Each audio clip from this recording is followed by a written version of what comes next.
Welcome, Keith. It's that time of year again. Winter. Normal winter. We're here. We're here at the end of the year to talk about our favorite games of 2021. We've used this before? Yeah, we used it last year. I realize maybe it's slightly Christmassy if you want to interpret it that way, but listen, it costs a bunch of money, so I'm reusing it, okay? Oh, what, you think I'm just going to throw this in the trash because we missed Christmas? It's so loud, I can barely hear you.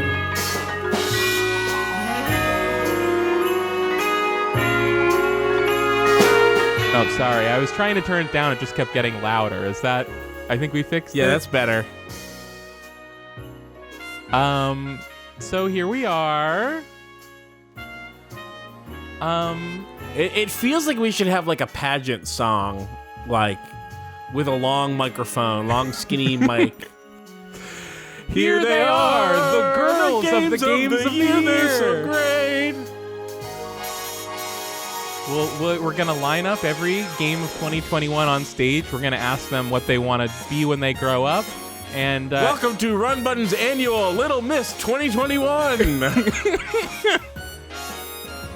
All right. But yes, this is the music we used last year. I don't know if you ever heard it because I think I just had to say imagine you're hearing Christmassy jazz right now. Yeah, I literally don't think I ever heard this. Well, anyways, I wanted to reuse it because it cost like $20 or something. Oh, you actually did spend money on it. That wasn't a joke. I bought this from a royalty-free music site. I wanted to reuse it this year. And then we kind of waited a little too long. Nah, it's fine. It's fine. No one cares. Yeah, I think it's fine. I don't think they'll notice. And in classic fashion, I'm like finishing up my list as we're going. Oh, come on, dude. Well, I had 12 games, and I just needed to figure out exactly which 10 of them were going to be on the list. I basically, my order, I was locked into the top 5, and my back 7 I needed to fix. Listen. I came to Keith in the middle of December, and I was like, hey, we gotta do our game of the year lists like right now. And Keith was like, why? And I was just like, okay, didn't expect that question, but. And so now we've had a month and a half extra. Okay. We've had a month and a half extra, Keith, and I just would have expected you to finish your list 2 seconds before we start recording, like me, a professional. Yeah. I want to be clear. I'm not actually finishing my list. I'm more like writing the list on a separate page so that I have them in the order that they're actually in and not just in out of order, but numbered, you know? Oh, yeah. Yeah. So I'm less finishing my list and more just rewriting my list. So you determined the numbers without doing it visually in a list? Like, my process is always, in a list. I write the games in a list, like kind of just like we do, and then I go, no, I should move this one up, I should move that one down. I've never just like looked at it and been like, yeah, Pokemon Unite, that's number 8. Do you wanna? Ooh, that's a little sneak peek. Is it? That you've got Pokemon Unite on your list. Is it? Do I? I just know that's a game that came out this year. That's all I know. I definitely know that if I was reaching for a game in my top 10, I don't know that I would have reached for a game that wasn't on my list. Well, Pokemon Unite was good. Yeah, exactly. Okay, here's what here. I'll just a peek behind the curtain, and I'll show you exactly how I did this. I wrote on a list by looking at every like video game service that I use at like my recently used games. Yeah, I also went to wrote every single game that in a million years could have ended up on my list, which was about 80% of the games that I played. I wrote down, and then I cut about half of them again, out of order. It's just a list of games that I played that made it to the second round. And then I did the same thing where I cut another 5 or 6. And then I got to like a list of 14 games. And then next to them, I like starred the ones that I thought would be on the top 10. And then I wrote an unordered list and then put numbers next to that. So I had like 12 games that I put numbers next to out of order. And then my final list is now an ordered list that I'm writing now games. For the first time of 10 games. Wow. So you've decided not to stick to your 5-game list as you did last year. Well, last year there were not 5 more games that deserved to be on my list. So I chose to not dilute my list with 5 games that I didn't feel very strongly. Crazy. I did a similar thing. I went to my usual Wikipedia's list of the games that got released this year. And I went through and picked out all the ones that I had played. I went to also thinking about what about games I played this year that I might want to put on the list that didn't come out this year just because I liked them so much. And I looked through my recently played on Steam. And I know I told you that I ended up with a list of 9 games that came out this year and one that didn't. So I was like, I'll just take off that one that didn't, throw on something else. But I feel like I did that. And I don't know what happened, but suddenly I had a list that was only 8 games long. So I put back on 2 games that didn't come out this year. And that's my list. Do we... So I think we need to determine who's going to go first and why it will be you. We do need to determine that. It's going to be me? I think so. It's been me a few years in a row. Well, I mean, traditionally, it was always you, and I always went last. And I think for the last year or 2, we've changed it up, and I decided that I didn't like changing it up, and I want to go back to how we always did it before. Oh, did I not go first last time? Oh, yeah, I guess you did. So whatever. Yeah, so maybe that did happen, but I think the last 2 I went first. Whatever. Maybe you've always gone first and I've never gone first and I just don't remember. My memory is that we started out with you going first, but I could be wrong. You are wrong. You think, well, first of all, we started with Andy. You think I'm going to give my list before Andy's list? Yeah, fucking right. I don't know. Maybe I guess I just assumed that you thought the first place was the privileged position. And that's why you kept giving it to me. And I do. And that's why I want you to go first, because I believe that you should have the privileged position. Right. And that's what we do call it, the privileged position. And that graphic is up on the screen. Yep. Keith's list underneath position. Privileged position. Yeah, and then when mine comes up, it'll say, like, Kylie's list. Underprivileged. Yeah, underprivileged. Underprivileged position. Yeah, bad teacher to student ratio for my list. Keith has all the extra funding dollars from the government. Yeah. Oh, what? Huh? Okay. Yeah. Great. I wrote my list and it's done. Oh. Okay. So I didn't know how to approach my list this year because some years I have a weird list that like the games are from all different times and it's not really a 2021 list. And sometimes I have a really straightforward list where it's just like, yeah, these are just 10 games from last year. And this is a weird one because it's mostly that and a little bit of a different thing. And so I wasn't sure like where to put everything on my list, but I think that we're going to start week. Well, we're going to start, how do I say this? I don't know. We're going to start with the games that did not really come out this year. Okay. Even though they're not actually my last 2 games actually, of this that's year. pretty much how I have mine. My number 8 and 9 didn't come out this year. I would put them way higher if it did, but, you know. The Yakuza games. That's my last one. The Yakuza Remastered Collection was put on Games Pass in like January of last year. And it was one of the very few things that I had to do on my Xbox Series X was play. Are you talking about 3, 4, 5? They put 1, 2, 3, 4, 5, and 6 on there. You didn't Kiwami play 1 and 2. Yakuza this year? I played Kiwami 2 and Yakuza 3 this year. And Kiwami 1, I think. Wow. In like January, yeah. You know what you didn't play? Yakuza Like a Dragon. What? Which I didn't almost play that. included on my list because it did technically come out on a platform I didn't play it on in January in like a different country, and you use that exact same technicality to include Yakuza 0 on your list one year. Again, which I did but I play haven't, this year. I haven't finished the game, so it would be, it would be inappropriate to try to place it this year. Yeah. When did it come out for real? Next year's Did it come out list. 2 years ago 2019. for real? 2019? Okay. So, yeah, these games are great.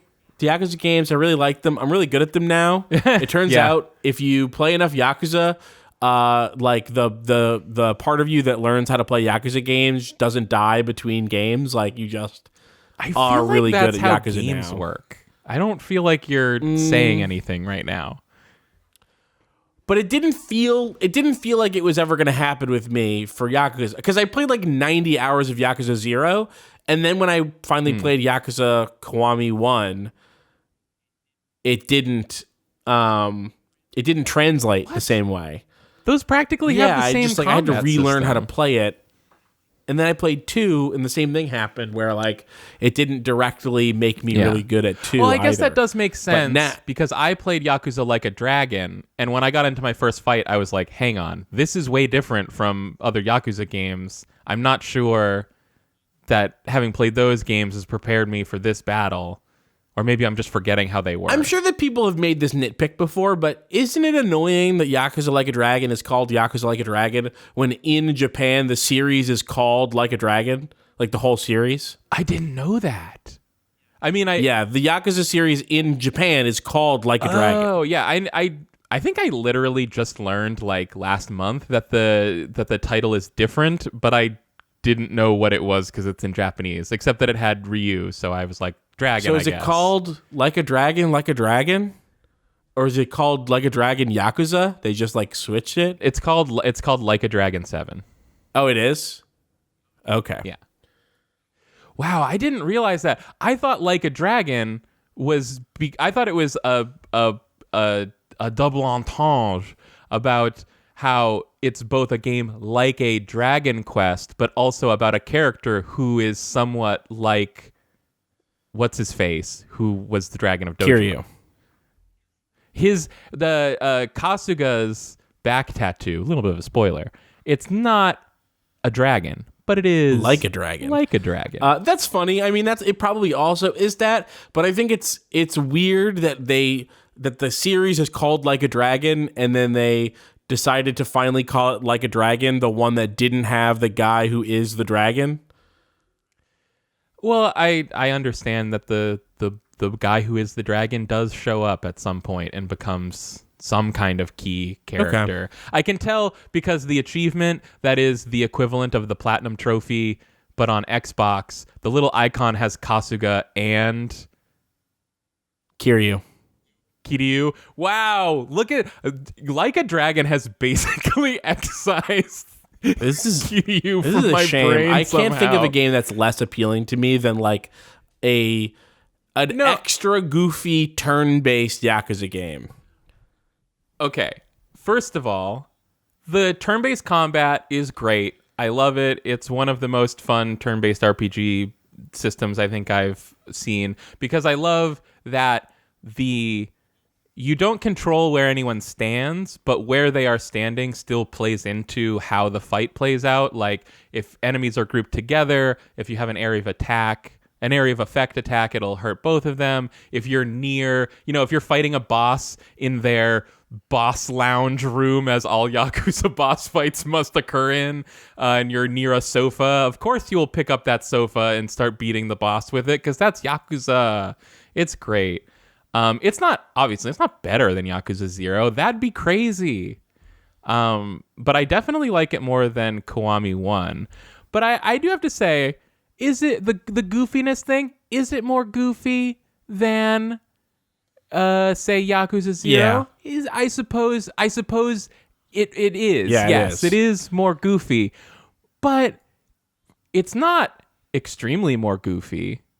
Like, I haven't played Judgment, but it does seem like Judgment and Like a Dragon just exist on like these two outer orbits on either side that's of totally main true. Yakuza. Like I tweeted about that recently, like not recently, like a year ago. I tweeted about that, about how like Judgment slightly de-goofied Yakuza, and Like a Dragon seemingly goofified it. It's a goof 'em up. It's a good, it goofed it up. It goofed him up. Yeah, it goofed him up. But the problem is like the thing that's how I sort of like extra know it's not for me, because for me, Judgment is the best Yakuza game, and it doesn't suffer from the slightly less goofiness, but it does have the best plot in a Yakuza game, and I think that sounds true. I don't hear you say that, and I don't think that Keith is wrong. But I think maybe Keith is underestimating how good Yakuza Like a Dragon is. I can't wait till I play Judgment and really like it, and you play Like a Dragon and hate it. I was about to end that sentence with love Like a Dragon, but then I was like, let's be honest, he won't. Yeah, it's fine. No, all I want to say is, if you're more of a Judgment person than a Like a Dragon person, I can't change that. But for anyone else who's heard things about Like a Dragon, I must say, is it goofier than other Yakuza games? Yes, but by an order of degrees, not magnitudes. And is it slightly more problematic than other Yakuza games? Yes, but like, that is a problematic series. Like, if you've been playing other Yakuza games and lying to yourself about the politics that game series has, like, it's a super like none of the stories in those games are about like Kiryu going around and respecting small business owners, but that is essentially what you do all the time. Like 95% of Yakuza is going around and being like, wow, the passion and drive it takes to be a small business owner is really the height of whatever, Yakuza's worldview of societal value. Yeah, like that's what I mean. Is like I've heard people say things, because in Like a Dragon, there's a lot of like respecting small business owners. There's things. It espouses a lot of views on like society in general that I think are like kind of hard to get behind, at least for me. Or I mean, I hope for anybody really, but like, it's just stuff like, oh, this brothel owner who's a fucking asshole to all of the women that work there.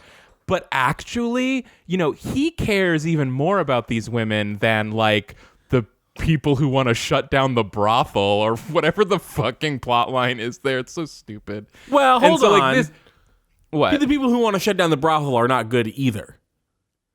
Right. Oh, so you know about this game then? No, I don't. I'm just saying, abstractly, I don't think that firing people from their job is a good thing to do. And even if your boss sucks, I'd rather have a shitty boss than no job. So here's the part that is kind of hard to parse for me, because it's, it takes place in Japan. It's based on Japanese laws. It seemed more like the people that wanted them to shut down they're like, stop being a brothel and instead be a soap land, which is like a semi-legal brothel or something. It's a bathhouse where you go to get like jerked off and shit. Yeah, it wasn't clear if they were just like, you guys are bad, or if they were like, you're bad because you're not doing the legal version of this, or whatever it was. But Yakuza Like a Dragon so far, I'd say its biggest sin is it's doing that thing where it creates its own. Soapland is such a funny thing to call that. It totally is. Did you know that came out of like. They used to be called something else that was like racist, and then somebody was like, hey, we need to come up with a new term for this so that this isn't as racist. And I guess Soapland was the term that people decided on, ? I don't know how this happened. But yeah, so what the game does is like there, and I'm not that far in, but there's definitely a part where you're working as like the muscle for for like a brothel owner, and then the game does like invent people that dislike the brothel, but intentionally creates the most annoying and obnoxious version of this person. It's this like protest group called the Bleach Japan, and they're all like, our thing is we want to get rid of all the gray areas of the law so that there is only white and black, I guess. Legal and illegal. There's only illegal and illegal, but I mean, but then you don't want the illegal stuff. It's just legal stuff, right? Whatever, and it's and there's one scene of like an interesting dialectic between Kasuga and this protest guy where he's trying to make the point like you can never literally follow every law to the letter. He's saying like, hey, aren't you blocking the street right now? And the guy's like, we got a permit from the city to do a march, so no, we're not. And he's like, but doesn't a march mean you have to keep walking? But you're standing here in front of us. And he's like, oh no, like, oh my God, you just fucking owned me. You just owned me with proving that I didn't follow all the rules or something. Yeah. And I don't think it completely, like most of the Yakuza stuff that I've seen so far, it makes some good points. It makes a fair number of bad points, but I just think if you're trying to tell yourself that there's something fundamentally different about Yakuza Like a Dragon's politics versus, say, Yakuza Zero's, I'd say maybe you weren't. Okay. Maybe that's not exactly what's going on. Maybe, But I'll say this, though. Where stuff around the edges, right? Like stuff that is not the focal point of the story.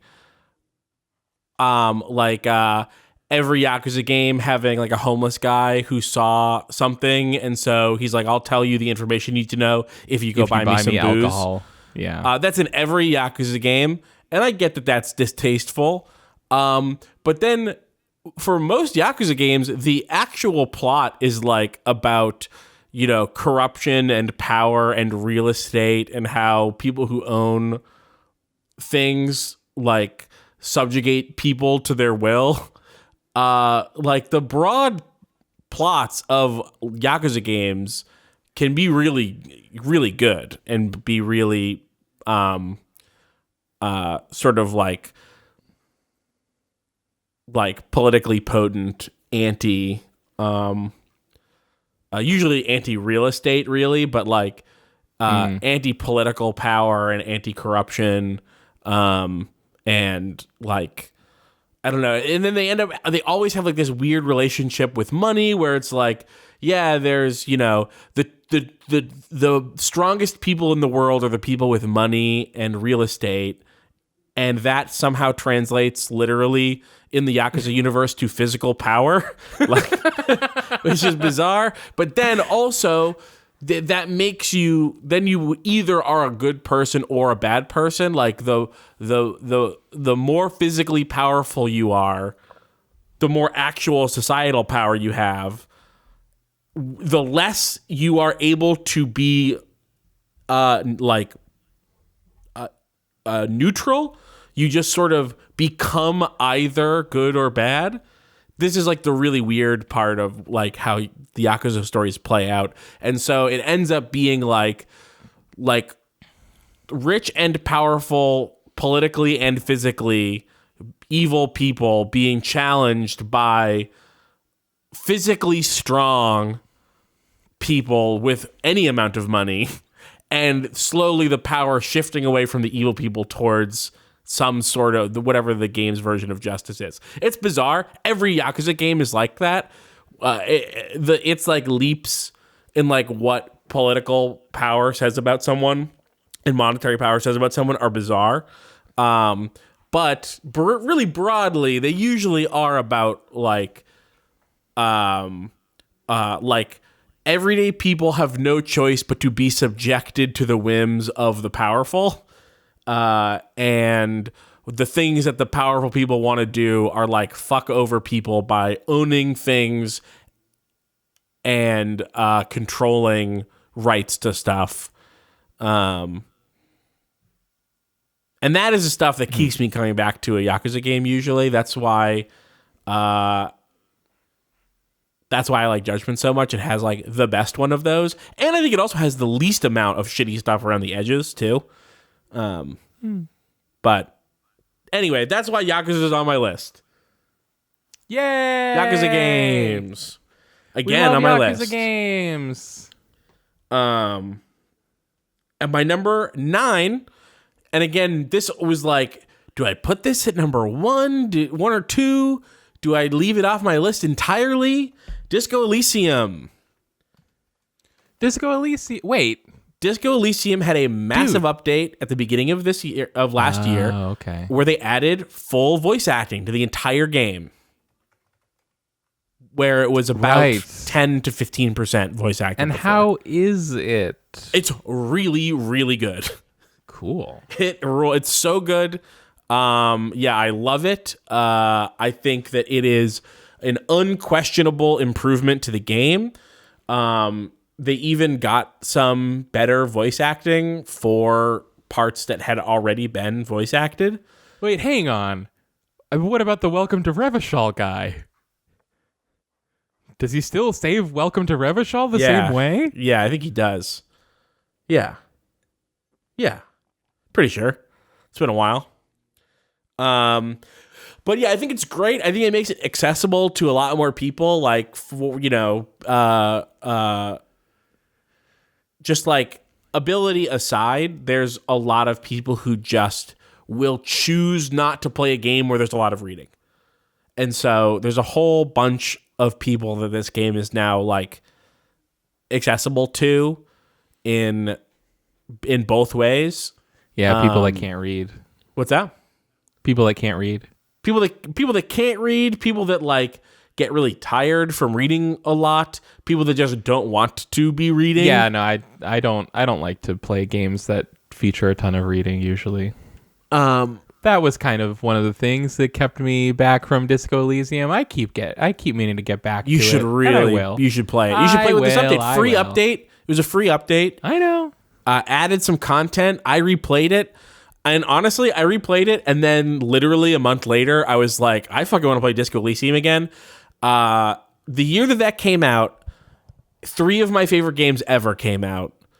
Outer Wilds, Disco Elysium, and Sekiro. And Titanic Adventure Out of Time. And Titanic Adventure Out of Time came out. Not that...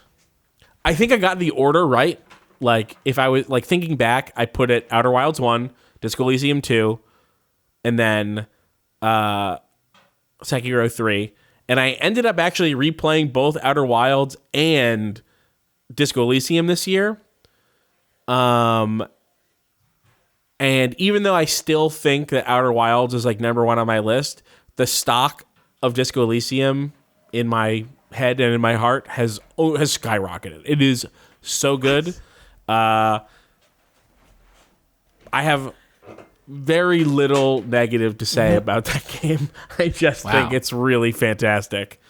And Outer Wilds, the other game I haven't finished that you keep getting on my case about. Yeah. I mean, we're talking about like my second and third favorite games ever. What really more than Outer Wilds, the Disco Elysium? Say again?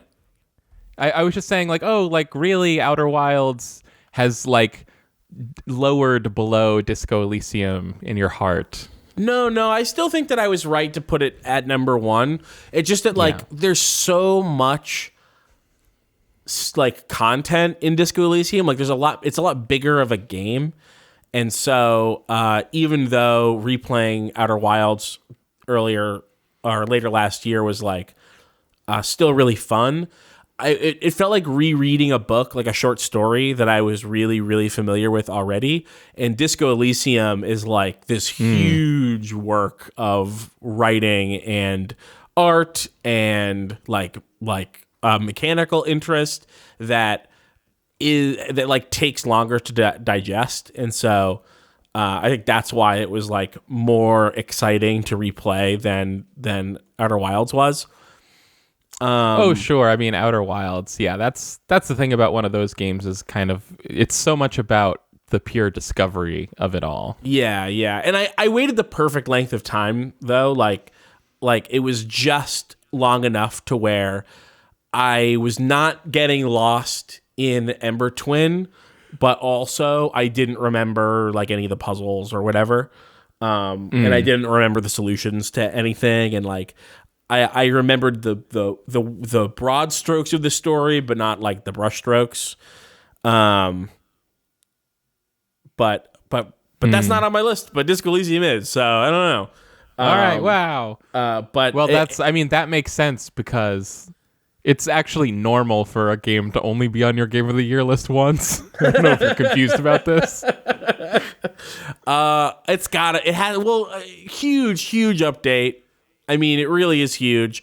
I think that a huge update. Yeah, I think that we're being a few years out. Like one of the big criticisms I think of Disco Elysium at the time. Oh, I'm sorry. Wait, real quick. Yeah. When you were saying huge update, you meant Disco Elysium, not Outer Wilds. Right. I guess they both did have big updates this year.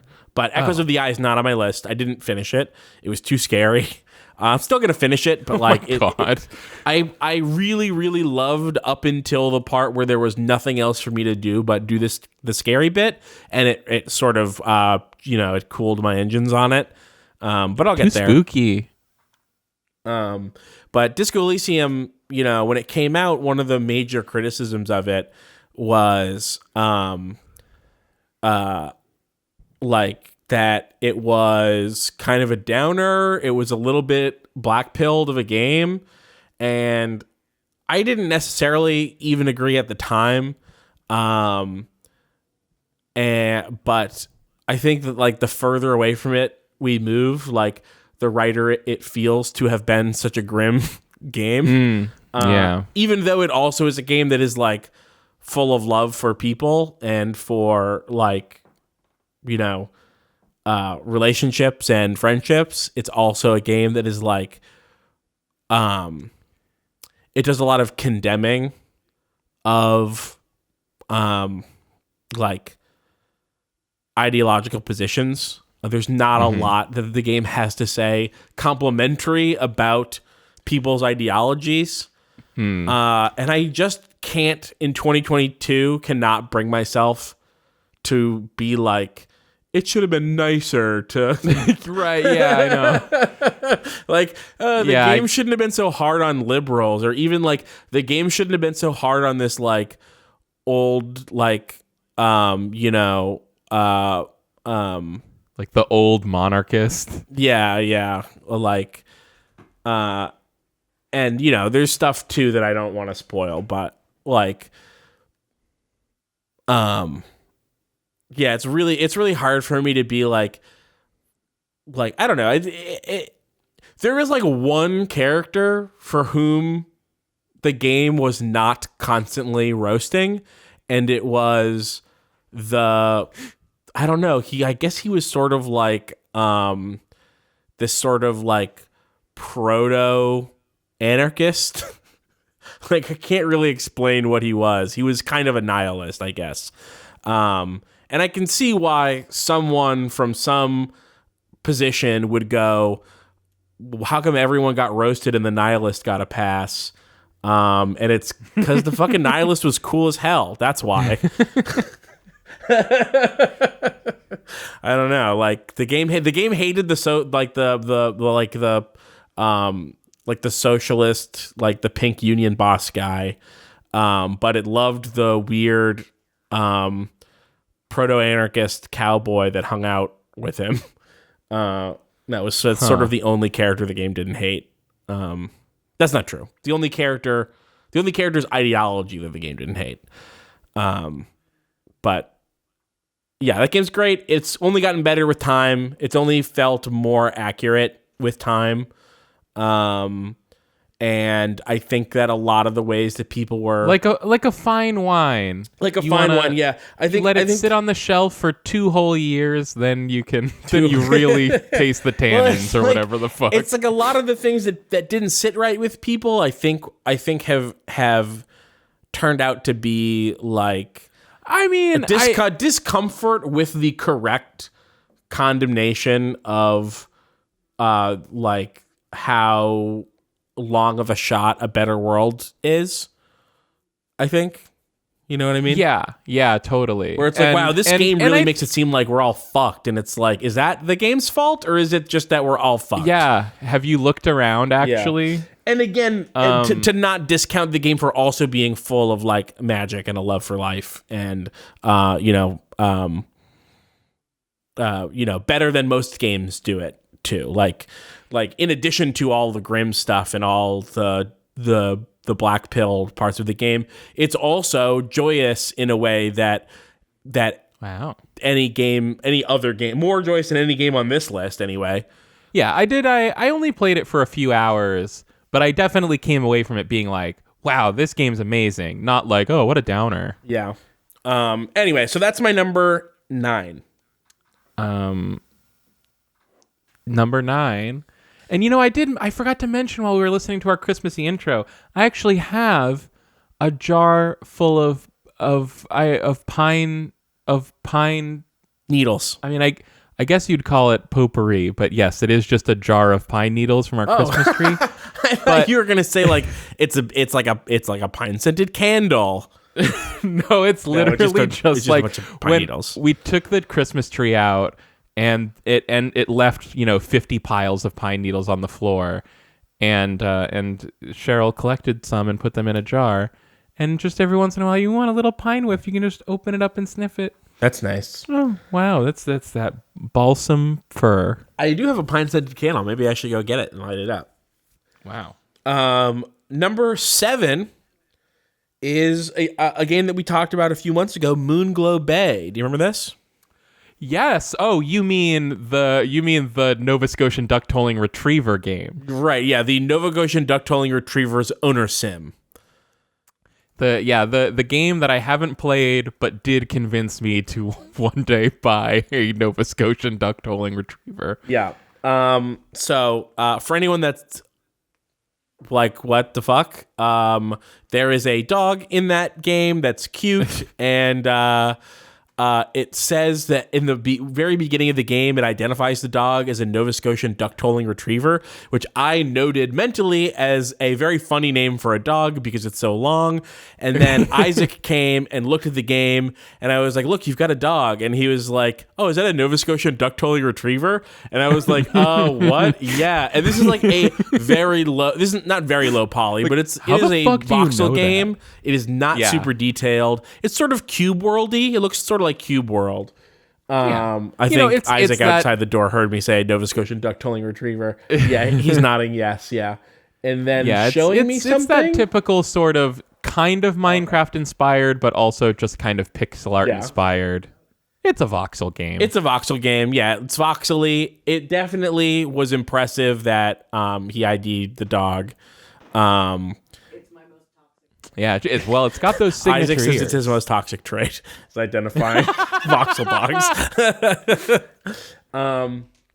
Anyway, so that's why Kylie knows this as the Nova Scotian duck tolling retriever game.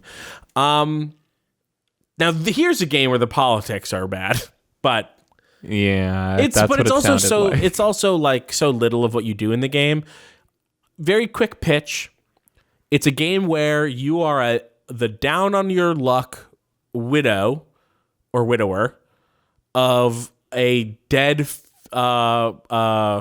person. of a dead would be fishmonger. It's so funny when you say it like that. Like, my husband always dreamed of being a fishmonger, and I have to go complete that dream for them. So there's this town that has like a very unique biology because of its weird bay, the Moonglow Bay, and it's full of fish that only exist in Moonglow Bay. It's the Australia of fish of the ocean. And so your spouse Of Canada. the Australia of Canada. your spouse has moved back to their childhood home to start up like a fishery because everyone is afraid of the ocean because they think it's got sea monsters. And they're like, no, it doesn't have sea monsters. We're going to show everyone that it's safe, and we're going to fish, and we're going to sell fish. And then they die immediately.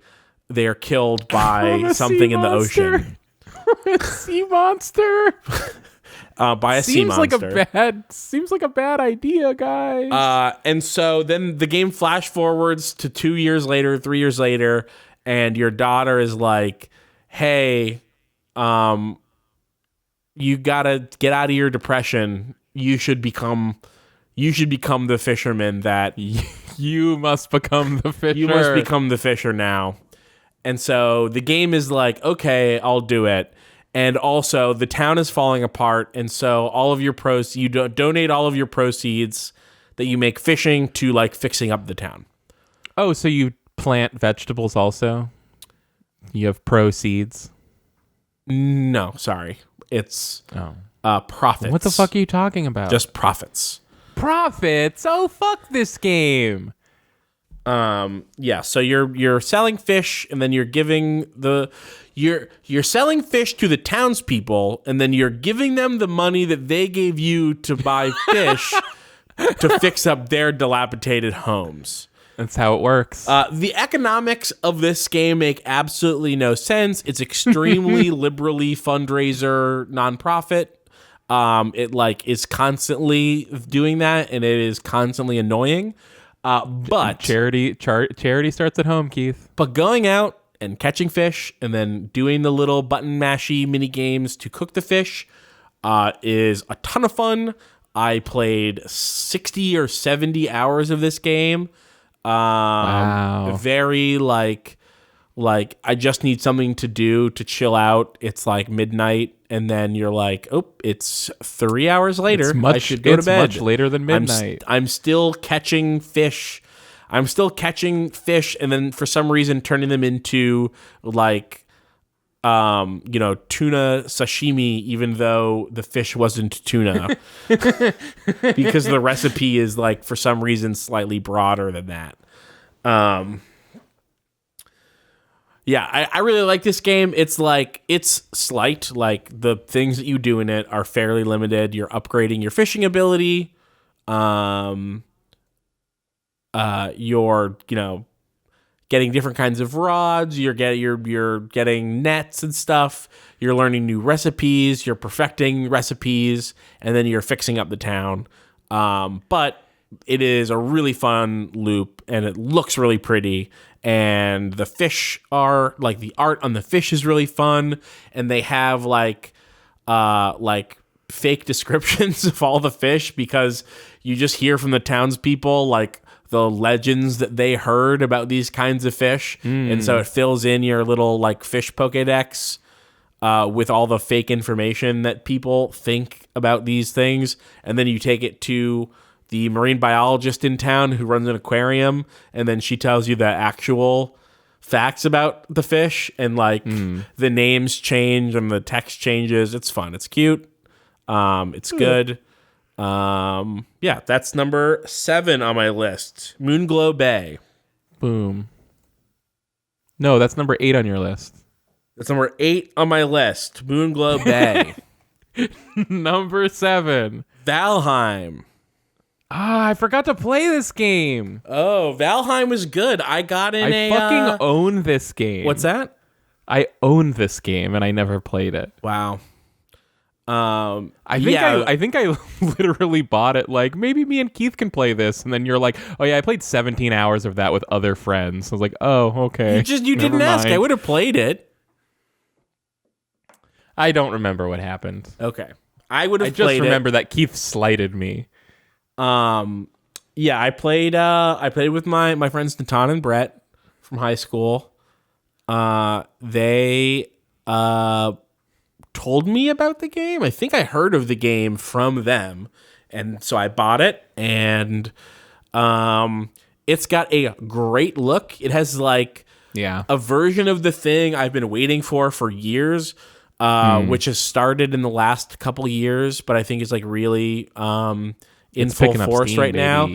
But if you go back to old Run Button, it's like me being like, we've got all these pixel art games because it's like cheap and easy to do pixel art. I can't wait until the cheap and easy thing for like indie studios to do is make things look like they're from the original Xbox.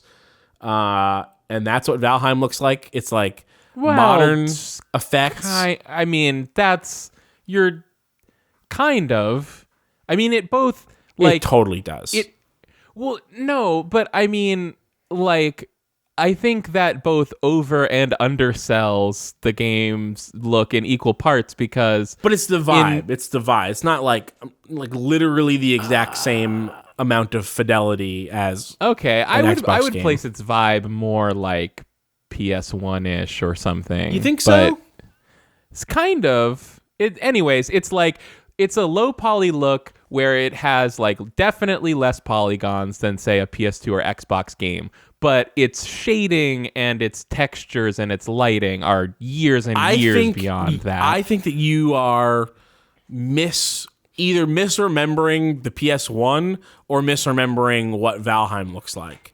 Okay, it's probably a little of both of those, but I guess what I mean to say is like Valheim is low poly, but it's doing it as an aesthetic. So it uses like shading that accentuates the flat edges of all of the stuff. Yeah. Whereas say like an Xbox original or PS2 game would be shading the polygons so that they looked as round as possible. And it ends up giving Valheim a very distinct and extremely cool look that to me doesn't evoke like PS2 or Xbox all that much. It's kind of its own strange thing. I disagree, and again, you haven't played this game, and I played 40 hours of it. I mean, I've seen it. Yeah, I think it very much evokes parts of it. Again, it's like it is a mishmash of things, right? So the grass is like way better than you would ever see on an original Xbox game ever. The lighting again is like extremely modern lighting and like shading effects, but a lot of the textures, a lot of the environments, like a lot of the character details, that stuff is very original Xbox to me. I don't think anything looks quite so bad or quite so low poly as to be PS1 era. But there were some really good PS1 looking games, so maybe I'm wrong. Maybe it's not appropriate. I'm looking at screenshots of this game now. Maybe it's not appropriate to say it looks either better or worse than an Xbox game. Weirdly, it's almost like it's like its Xbox One-ness is almost this jazz-like thing where it's the things it's not doing. It seems like this jumble of things that look older than the original Xbox and newer than the original Xbox. And it's a mashup of those two things, and it's like conspicuously missing Xbox-ness to me. Does any of this make sense? Like, you look at this screenshot and it's like full modern lighting. Yeah. But like the effects of this magic spell look like they're made out of 8-bit pixels. Yeah, almost, I think this may be an effect of the screenshots and less the game in motion. I've seen the game in motion. Okay, so these are the two perspectives. Kylie's weird perspective where some of this game looks like PS1 and some of it looks like Xbox One. Listen, we've got the two perspectives. Keith thinks that this game looks like brute force for the Xbox One, and I think this game looks like jazz. Moving on. And again, I didn't call you out on this before, but I know. But by Xbox One, you mean original Xbox. Oh God. I thought you were going to nitpick me on Jazz. No. But it was the name of the Xbox. Yeah. Okay. So I meant Jazz the Autobot from Transformers. and by the way, looking at stills of Brute Force 1, Valheim is not so dissimilar to this. Okay, I have to look now. Hold on. I just sent you a screenshot. Brute Force Xbox. There's a lot. Dude, come on. No, look at the specific one that I sent you. There's a lot of Okay. desert environments. Oh, wow. Okay. Damn, you did find the one screenshot of Brute Force that has like it has I mean, obviously in Brute Force this isn't where these characters live. It's where they're going to murder everybody who lives there. Yeah. But it totally does have like a log and thatch roof hut exactly like is in Valheim. And again, it doesn't literally look like it's about what it evokes. It's about we're talking about the sort of thing where every year people say that Halo game looks just like the last Halo game, and so by the transitive property, Halo Infinite looks exactly like Halo 1 because the same people say the same fucking thing every year and they're wrong every year. But it's that sort of thing where it evokes the Xbox without literally being made on Xbox tech for the Xbox. But it's what it's trying to do is definitely Valheim-y. Or Xbox One-y. Anyway, the game's super fun. I think it has a fantastic look. I think now we have fallen into. I was actually literally going to say people spend too much time, I think, talking about how this game looks. But we fell into this trap because Kylie needed to nitpick on it. Well, it looks so fucking sick, It and I looks think sick. you're It looks really underplaying good. it so much by being like, "Yeah, it looks like an Xbox game." It's like, dude, it doesn't. It looks so awesome. And it's but that's the thing. I was trying to compliment it by saying it looked like an Xbox original game. Oh, I prefaced the conversation by saying like 8 years ago, I was talking about how I can't wait until indie games started to look like the original Xbox instead of sorry, pixel art. I forgot a total different thing that I was mad at you, which was that thing. Yeah. Because I was saying that just as much or more than you. So how could you remember that as only your thing? How dare you? Well, Do not it's because exclude me I from have Run my Button. brain and I remember my memories, and you have your brain. Well, I have my brain and I remember my memories, and in my memories, I wanted people to do low poly art. So apparently we both have been wanting this. That's fine. I love that. Only one of us played Valheim. Well, whose fault was that, Keith? So, I think this game had like a really, really good. It's in early access still, and there's a point that you hit where you start to get, or for me anyway, I started to get the diminishing returns on like tech advancement games like this, where it's like you build this to craft this, and then this to craft this, and then you use the things you crafted to craft this other thing to get this, to get this, to get this, and then you're just like slowly advancing technology through the like literal history of like humanity. It's one of those, like it's like you need the part that you can only get by crafting this thing to craft this other thing to craft a thing that you need to craft this other thing. You can't craft blast furnaces until you have cataphracts. Yes.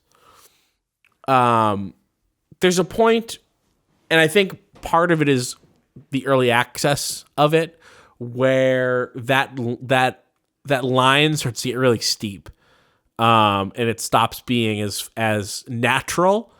Because you go like, well, I've got the house. I already built a house. Like, what do I need to get all this like better house building material? My house is sick. And the answer to that is because the further you get into the game, like people start attacking your house, like trolls show up and destroy your house, and so you want to build your house better, and that's a great mechanic to like keep pushing things forward. But I got a good like 40 or 50 hours out of it before, even in early access, hitting a point where I was like it is like kind of a lot of work to get the like 50,000 like iron ores that we need to like start doing like the next tech tree. But there's like, especially early in the game in like the first 20 hours, there's like this really great spooky mystery vibe to everything. Like you feel like you're in like these weird haunted woods, and they do a great job of having where you live feel creepy and haunted, and like putting you out of place where you're like, I don't know where I am or what's going on, in a way that in another game you just would be like, I'm in the woods, I'm going to build a house, and instead you're like, everything here is weird and creepy. Well, Keith, you're not supposed to be in Valheim. You're supposed to be back in Midgard with all the other humans. What are you doing in there? What are we doing up here? I don't know. What are you doing up there? And then the other roadblock was that it's a proc gen environment, and we like couldn't find for a really long time. We couldn't find like the second boss or something, and so we were getting ourselves into all sorts of trouble in the water, trying to like sail to a place where the second or third boss might be, and that got kind of old. But I think the actual game of this is a blast. Like the combat is fun. It's difficult. It's got the thing where you lose your stuff, but you can go run and get it back, like Dark Souls does. Classic. And that's fun. It like is very stressful to drop your stuff in the middle of a place where they just killed you. So, yeah, I like Valheim a lot. I think not enough attention has been paid to how good the game part of it is because it is almost like it suffers from how good it looks and how good it is to look at by how little I've heard people talk about the actual game of it, because the game part's great. So that's my piece on Valheim. Well, do you think maybe it's that a lot of people playing Valheim also played like a ton of Ark or whatever and you didn't or something? I definitely didn't play Ark. So it could Ark was like be? Ark was like a pretty similar premise. It just sucked. Yeah, there's a lot of games like, I played a couple years ago I played Eco, and Eco was the same idea, just there was no story to it. It was just ICO. Eco seemed quite different from Valheim. Well, it's different in that the vibe is different. There's no combat. You have skid steers in Eco. Skid steer? What? Skid steer? Like a little forklift, like a bobcat. Oh yeah, probably. But for the first 50 hours of the game, you just had like clay and coal, like charcoal, and Gotcha. iron and copper. And again, it's the same thing of like, yeah, sure, one has combat and one doesn't, but it's really a game about like going and finding ore and smelting the ore to build a furnace to turn your sand into glass so that you can make windows for your house. I desperately wish that this game wasn't as scary as it was, because then maybe I could convince my daughter to play it with me instead of Minecraft. Yeah, it's scary. It's not. Yeah, it's not a I've horror seen it. game, obviously. It would scare the shit out of her. It's way too scary for her. Yeah, even the base enemies have like the glowing very red beginning. eyes. Forget it. Sorry, every time you try to talk over me, you cut out, and I can't tell if you're talking or not.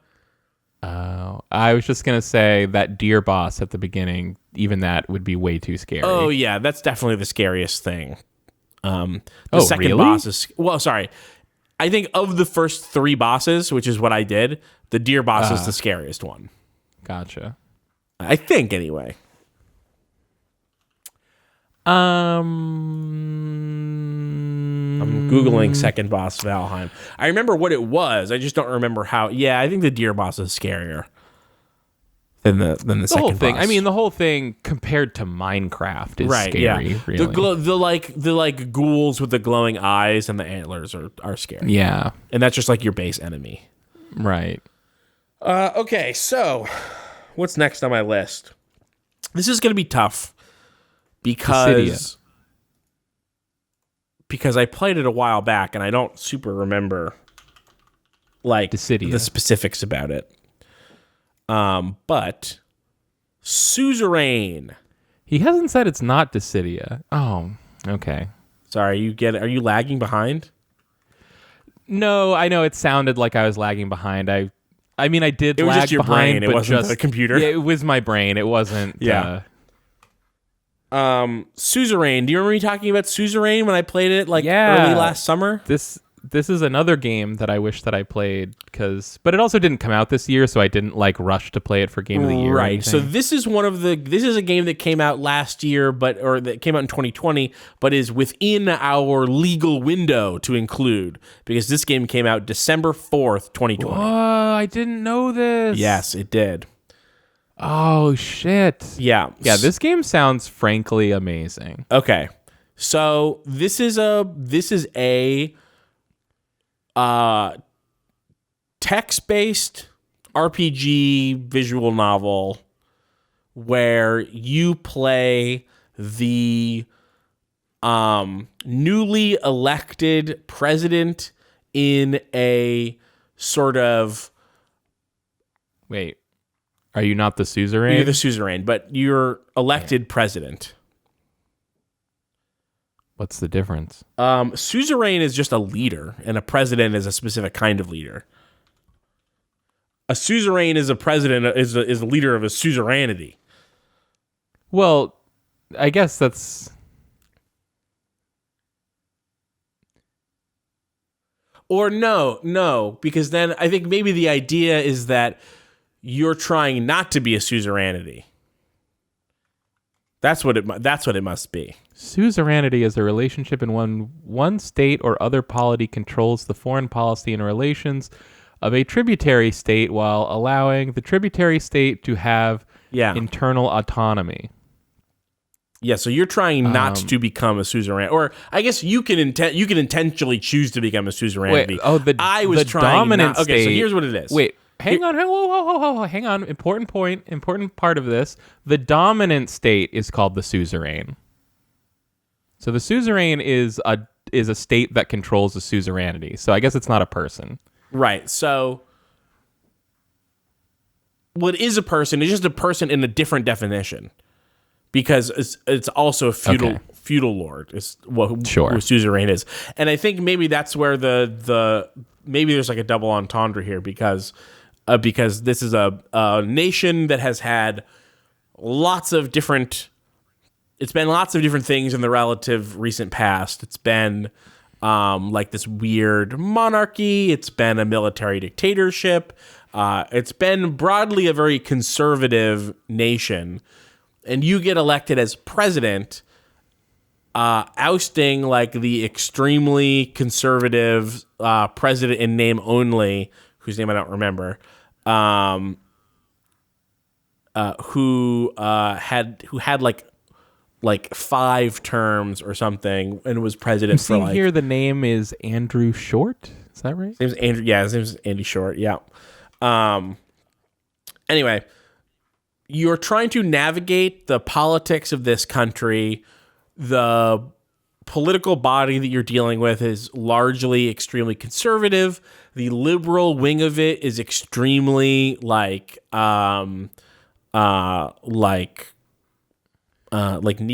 liberal. There's like open fascists in your government. And then you are stuck between I'd hate to live in one of those places. Well, but here's the trick: is that you're stuck between the fantasy world analogs of America during the Cold War and Russia during the Cold War. You're basically like an Eastern European state that's being courted by NATO and the Warsaw Pact. Like that is like the setup basically. Cool. Like, do you want to be independent? If you're independent, are you going to be conservative or liberal? If you're liberal, are you going to side with the capitalist hegemony? If you're going to be a socialist, are you going to side with the like expanding communist front? Are you just gonna become a suzerainty of one of those two places? It's a super hard game. I played it 3 times in a row. One of those times ended with me basically in a gulag, and then the other 2 times I was assassinated. Nice. It's super hard. Sounds like a win. Going to your me. own way is tough. Sounds like 2 wins and a loss. One of the losses is one of the assassinations, and the gulag is one of the wins. It's a complicated game. Damn, if I really would have played this if I realized that it came out in our window. I messaged you about it a few times. I know. I think I even said that it came out in December. But do you remember if I played it in December and put it on last year's list, or if I played it later than that? And then I remembered on my own that I had. Yeah. I played it over the summer. Damn it. Yeah. Yeah. Maybe I'll just go play this. This game's great. Soon. I can't recommend this game enough. Again, another sort of. I don't think it's inherently a sort of a doomsday game, but it really feels like it. At least the way that I think it's a sort of a doomsday game. Well, it's a doomsday game in the sense that you are almost you're almost sure to be assassinated or imprisoned when you begin the game. Okay, but at least you I personally. think actually a really easy way for that to not happen is to like immediately side with the capitalists. But I could be wrong, or maybe it's like taking this.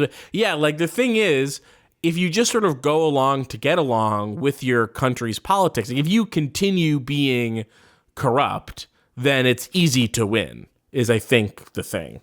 Because the forces that are pulling on you are, so you're this like military dictatorship with like really tightly controlled markets, and so you've got these like pseudo nationalized corporations in the like shipping and oil industries.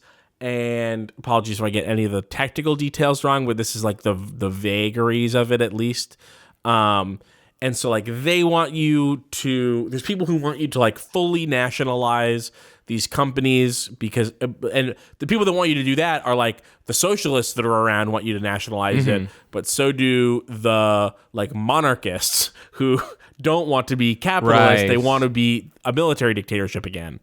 And so, and then there's like the military. The socialists want you to give less money to the military and give more money to like healthcare and education. But then the military guy wants to fucking kill you if you give him less money. And I mean that literally. They will do that. And you know, you make a ton of people angry, but like it seems, and I didn't try this because it's just not who I am, but it seems like if you just don't change anything, you could survive. I don't even know if there's a mechanic in the game for playing out a second term. Like I don't know if that exists because I failed to get reelected 3 times.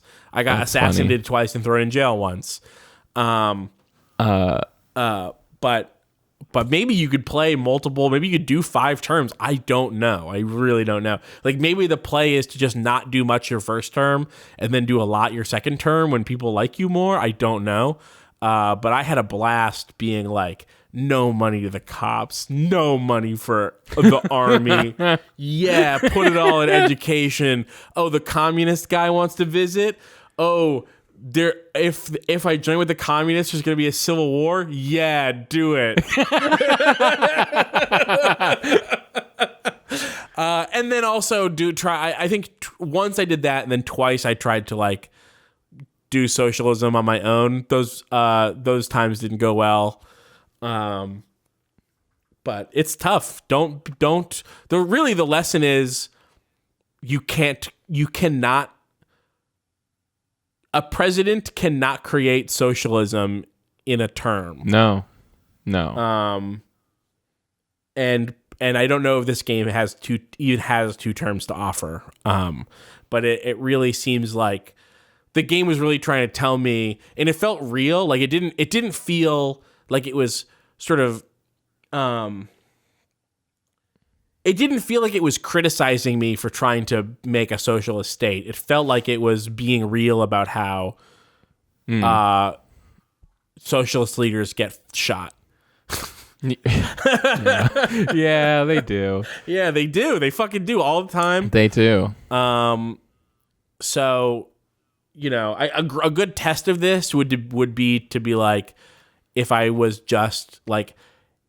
just, you know, allied with my fascist neighbors who are like killing protesters and allowed myself to get subsumed by the sort of weird NATO that the NATO analog that this game has, and I didn't fuck with the businesses and I didn't fuck with the army, would it have been smooth sailing? And I think the answer is yeah, it would have been really smooth sailing. But I didn't do that. And now I'm kind of curious to try. I also am kind of curious to try. So I might play this game again. It's not that long. I can tell you that I think it is like 12 hours to 15 hours to play through one term, something like that. Which isn't bad. So I basically did 2 terms back to back and then did another one. Yeah, it took me about 11 hours per term. Wait. Oh, term. Right. Like elected term. You said turn, like a turn-based game. Like, yeah, it only took me about 11 hours per turn. Take the right back turn. Take the right back turn. No one listening will. Wait, sorry, it was back. Sorry, it was. You listen to whatever bonus thing we put out. It's back right. Turn. Oh, okay. Of course they've listened to it. It was the podcast that came out right before this podcast. Yeah. So and everybody listens to all our podcasts. So Suzerain, really recommend it. I think it's great. Sorry if you play it and it bums you out, but hey, that's the world. Yeah, that's we'll talk a little bit about Frostpunk later, but yeah, that was my one of these ones that you've been talking about. Yeah. These bummer games was Frostpunk. Let me Now, sorry, I'm seeing a screenshot here and I'm just not sure if it's no, it must not be this. It must not be this Suzerain, but it's like this kind of like board game looking map where there's like tokens that look like cities on it. It's probably not that. Show me. Is it?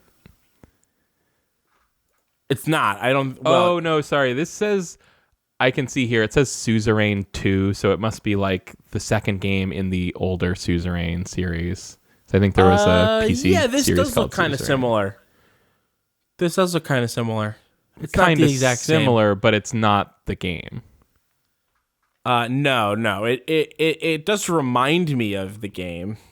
Let me go to the store page, see if what else his developer's done, because this game just came out. This is the only thing that they've developed. Yeah, as far as Steam. Oh, by the way, 35% off. It's only $10 right now.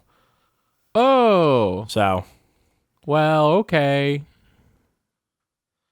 Well, I mean, who am I? Who would I be?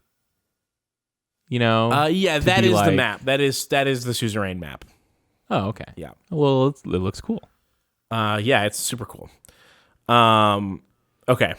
Wow, $9.74. It's not even $10. It's less than 10. Okay. $15 normally. That's not so bad. Number 5. Number 5. I put on here The Forgotten City. Ah, yes. I played this game and bounced off of it. One. Sorry, what did you say? I said I played it and bounced off of it. Yeah, how much did you play? Very little. You should give it a little more time. Did you get through one day? I was getting annoyed at the stuff. What stuff? I spent a bunch of time talking to one of those guards about Rome, and I don't know, I found it annoying. Yeah, the game is annoying. I was actually going to get to this. The game's annoying. It seemed to me like the game, like one of the game's agendas is to get you to agree that things were better in the Roman Empire. No, or the Roman I actually Republic. think that was one of the strengths of the early game that turned out to not even be true. Is the Romans sort of like, I actually really liked it when, so this is, for example, the Romans, they're talking about like how great Rome is, and your character can call them out and be like, oh, well, Rome did stuff that we would never do, stuff that like we think is terrible, like slavery. And the Romans, like, basically they make their case for slavery, which obviously is wrong. And then your character goes on to describe how modern society deals with debt. And he explains, like, what a mortgage is. And then the Roman guy goes, that doesn't sound very different. It's true. And I thought that was really good. And the thing that soured me on the game as it went on was there was more and more of a realization that that the game like really wanted you to agree that we've come so far.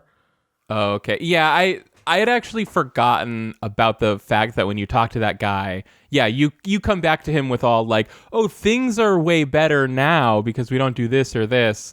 And I was like, I think I was double put off by, Yeah. I was put off by the idea both that a Roman guy would be like Rome was so much better, but that also that somebody from right now would be like, oh, but actually everything's great now. Yeah, it's annoying from both we've sides. We've evolved past slavery, Yeah. actually. That is the biggest fault of the game, is that it's annoying from both sides. Its pro-Rome stuff is annoying, and also its pro-now anti-Rome stuff is annoying. So it loses on both fronts. It's absolutely the weak point of the game, and it's a shame because the beginning of the game had me really hopeful that it was going to... Like, a Roman guy defending Rome, that makes sense to me. He grew up in Rome. Yeah. Like, he grew up in Rome and was propagandized by the Rome government, and you know there's a case to be made that they had you know a more like they had a system of government and a system of law that ended up evolving into what we use now in America, at least, is very... In some ways, America yeah. literally fucking jerks its dick off to being Rome in a way that's like really gross. You have to do a lot of work to get here, but also white supremacist. And so I was really hopeful at the very beginning that it was going to be like, Rome sucks, but also so does America. But instead, it was like Rome was doing its best, and look how far we've come. Yeah, that's just such a boring take on... It's super boring take. Our current day relationship with Rome. It's extremely flat. It's extremely flat. But I just realized, Keith, did you want to spend a couple words explaining what this game even is? Yes. This is a game where you wake up and you are... I guess you don't... I don't... My character... I was like an archaeologist, but you can choose what your job is. You wake up by a cave, and there's someone who comes up to you, and they're like, my friend went in this cave, and they didn't come out. Can you go look for them? And you go in... It's least suspicious request in the world. Hey, could you go in that dark cave by yourself? I can't explain why, but I'm not gonna. So you go in and you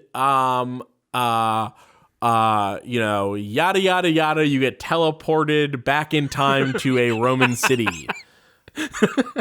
Well, not just a Roman city. A lost Roman city. A lost Roman city that exists in some kind of repeating bubble of time or something. Well, right. So this is a time loop game, and the gist of it is that you cannot sin in this in this city. Right. Because if you sin, then the gods destroy the city.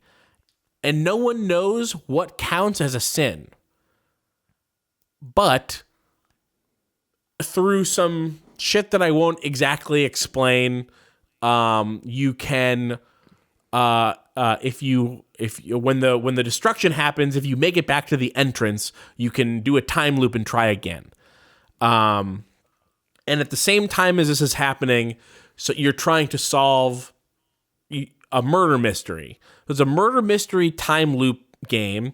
The loop is really generous. I think that like anyone who had quibbles about the length of the loop in Outer Wilds, for instance, I think are going to feel a lot more comfortable with this game's loop. Meaning that it's longer? It's much longer. Gotcha. And I thought the loop in what's that? Outer Wilds could feel lengthy sometimes. If you had to wait until something that happened 80% of the way through the loop felt very long. Yeah, I never had any problems with Outer Wilds, but I get why sometimes people were frustrated that it was too short, and then sometimes you're frustrated. The same person can be frustrated that it's too long to sit and wait for something to happen. But that wasn't me. But it doesn't matter because in this game that will not happen. It's much looser with its thing. Like I honestly couldn't tell for the entire game, even like trying to pay attention to figure out if it was actually keeping track of time or if it was just like counting like instances of conversation or of like plot moving forward as instances of time. Like I couldn't tell if the time was how real the time was. But or how consistent it was. I think that it's consistent and I think it's pretty long. But also you have I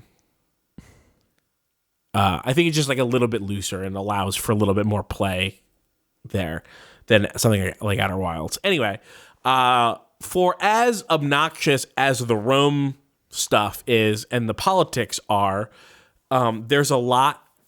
The vast majority of the game, you're pretty much straightforwardly exploring and talking to people and getting to know their lives and trying to solve the various mysteries that are going on. Just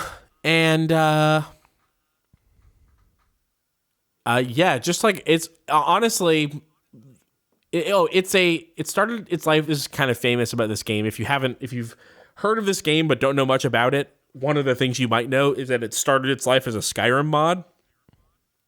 Oh. And so I'm surprised you haven't heard of this. That makes so much sense. Yeah, so it started its life as a Skyrim mod. Now I understand why when you walk up to somebody and talk to them, the camera locks and then zooms in on their face. Yes. And then you talk to them extremely close. Because it's the Skyrim mod. That's maybe the one thing they should have tried to change, but okay. So saying it's a Skyrim mod, I hope explains a lot about how the game looks and feels. Because it is very much Skyrim-y like that. There is also one, I think, ill-fated attempt at like a combat section. That where the story that's going on there is fairly interesting. But the actual mechanics of it are not very good.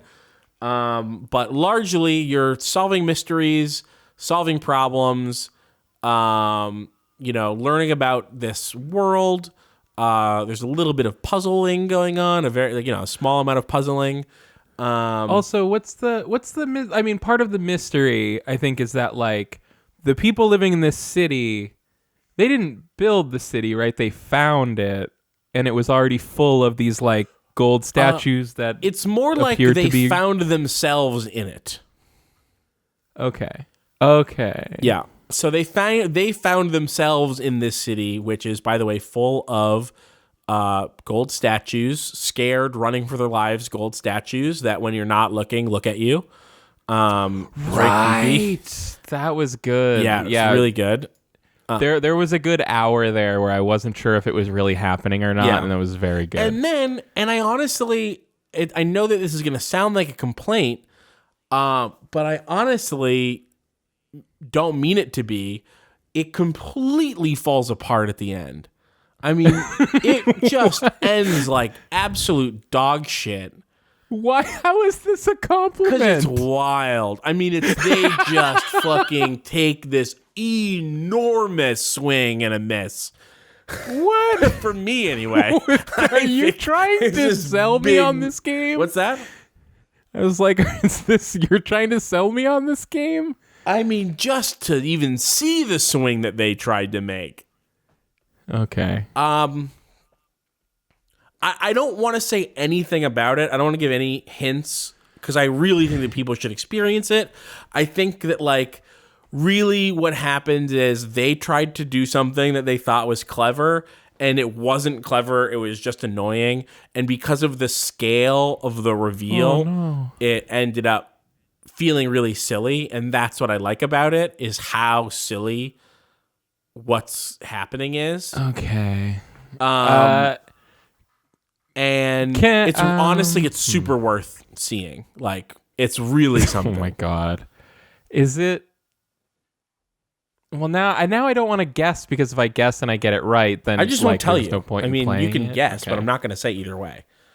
Okay. Well, can I ask? So early on, when I think it's the same guy. You're talking to the guy who's explaining, like, yeah, if we break the rules, the gods will destroy the city and we'll all die.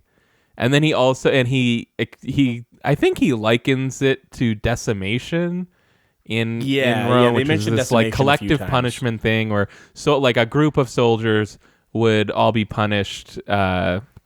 Randomly selected soldiers would be punished for the group having not performed well in some way or something.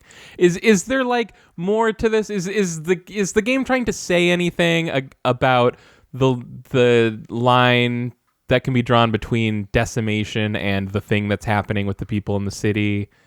Or no, like, I just think it was an explanatory analogy.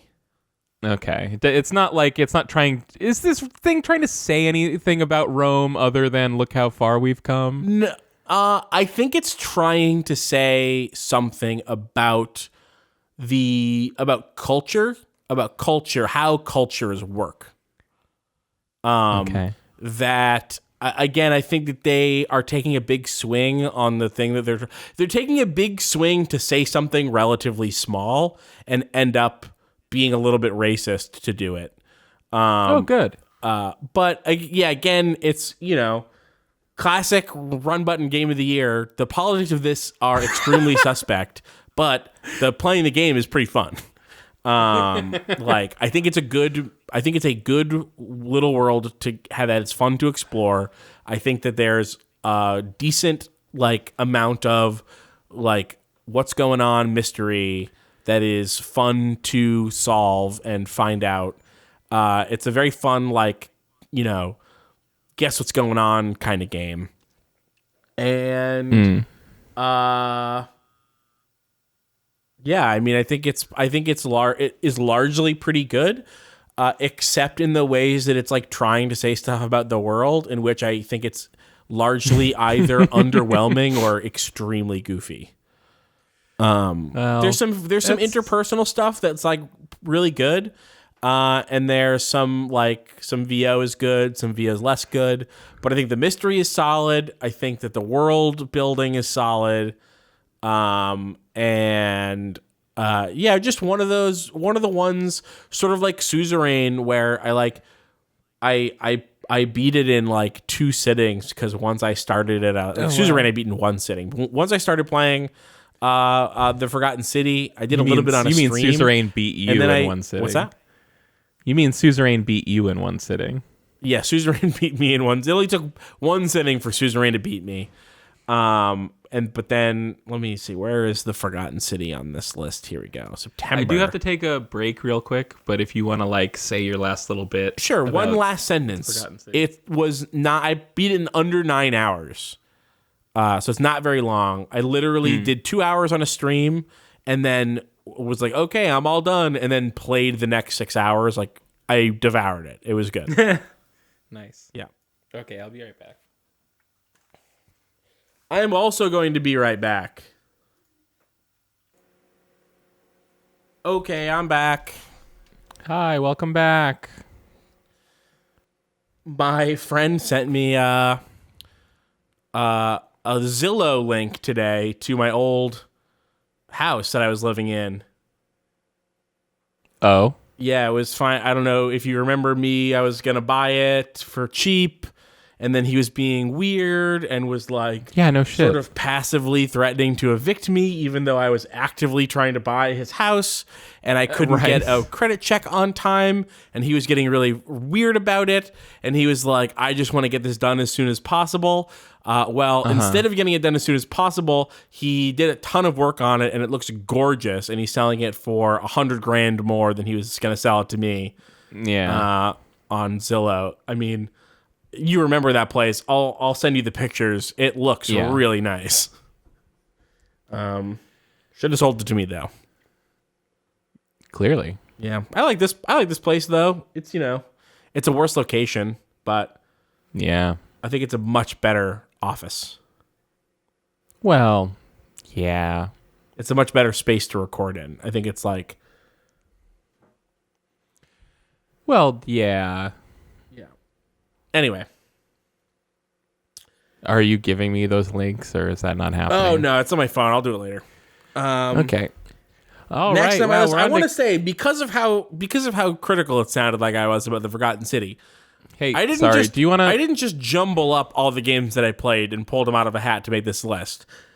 It's number 5. It's supposed to be number 5, even with the criticisms. Wait. The Forgotten City. The Forgotten City. That's number 5. Okay. Right. I just thought wanted you were to make again getting your number wrong. No. I just wanted to make the note that I meant it to be the Forgotten City to be number 5.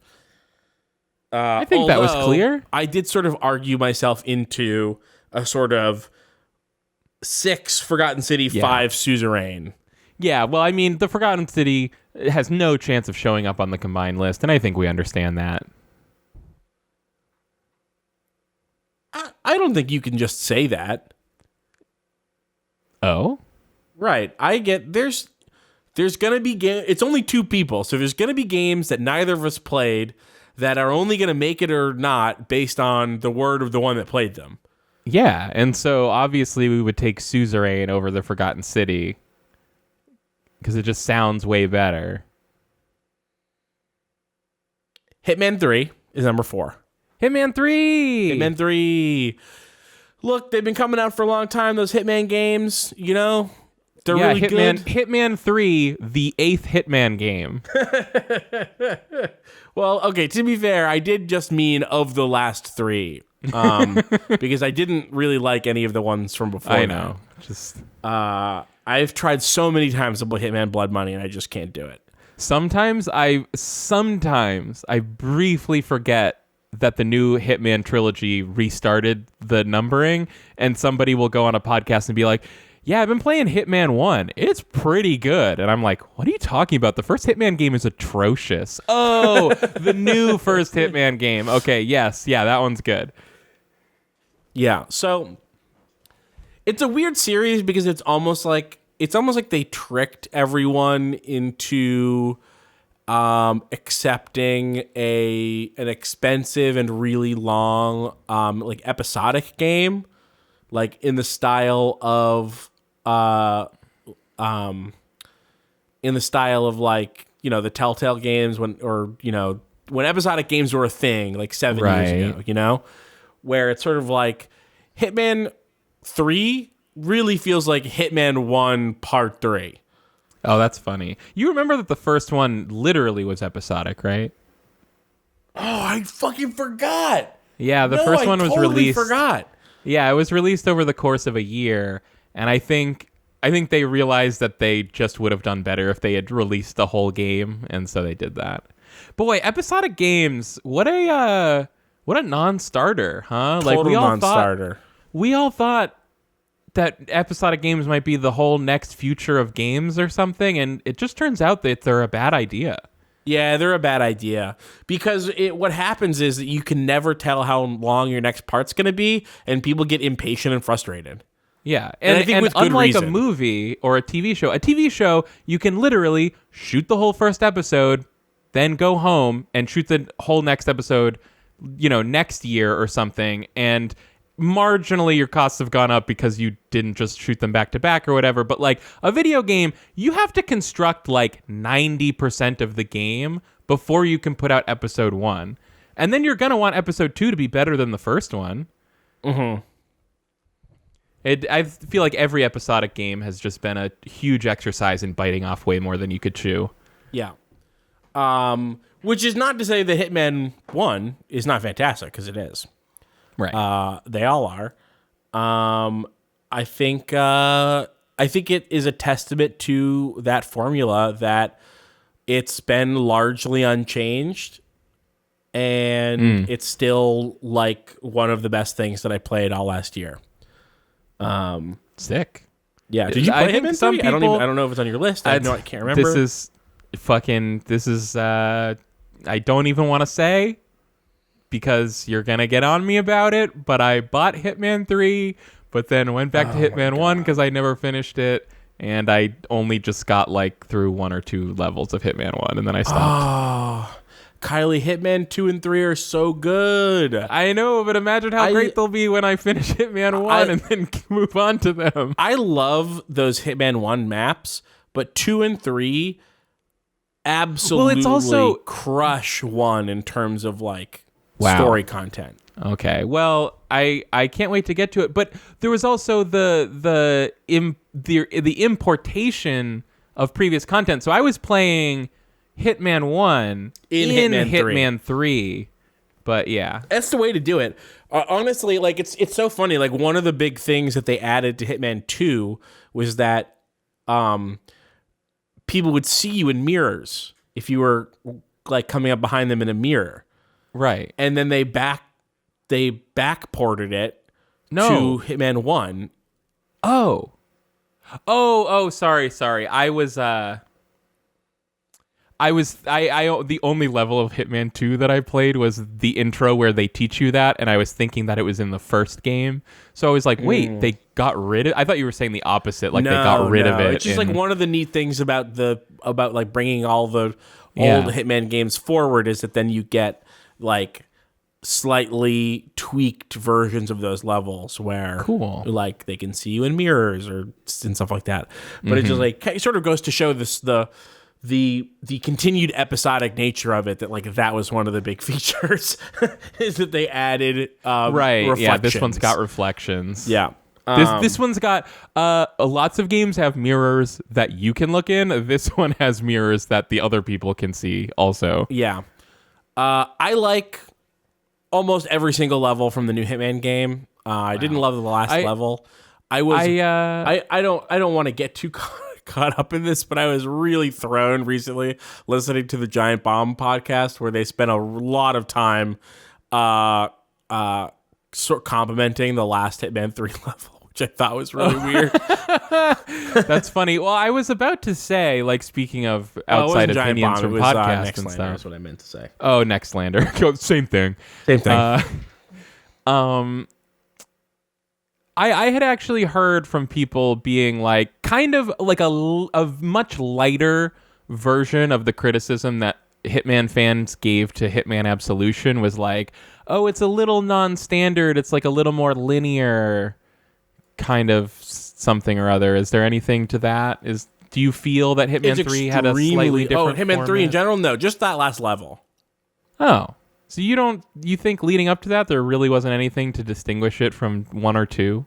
No, I mean I think that the levels were thoughtfully different. You had a sort of English manor one where it's like most of the level takes place in this relatively small mansion, and one of the sort of the main mission story is about The main mission story is about like posing as an investigator, and so you get basically free reign of this manor, and you're asking the family questions. Right. And that's really interesting because that's not something that you get to do in a Hitman game usually, is like talk to people and get their stories of what's going on.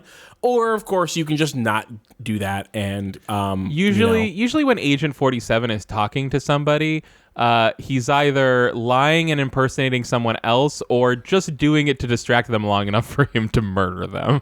Right, yeah.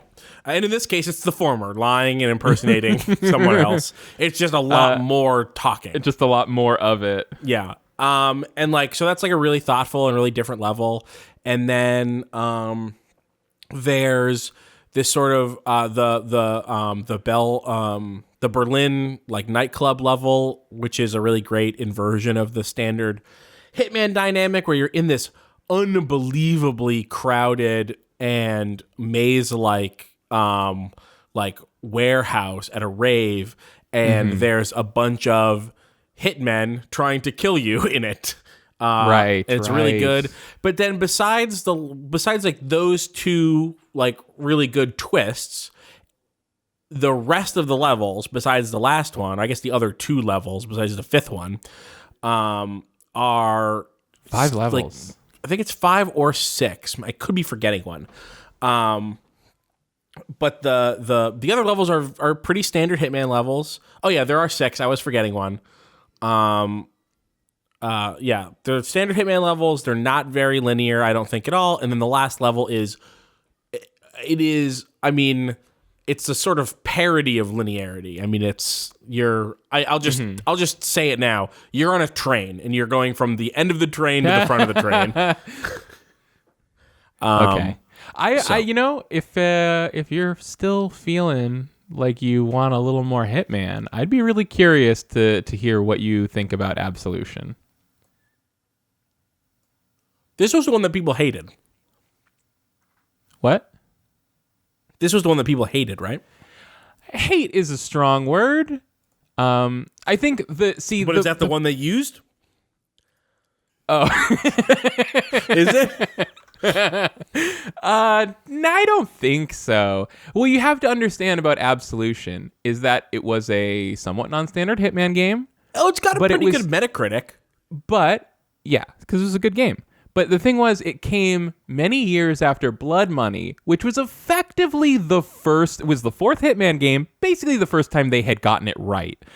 And everyone was like, yeah, just do Blood Money again, but better, that'd be sick. And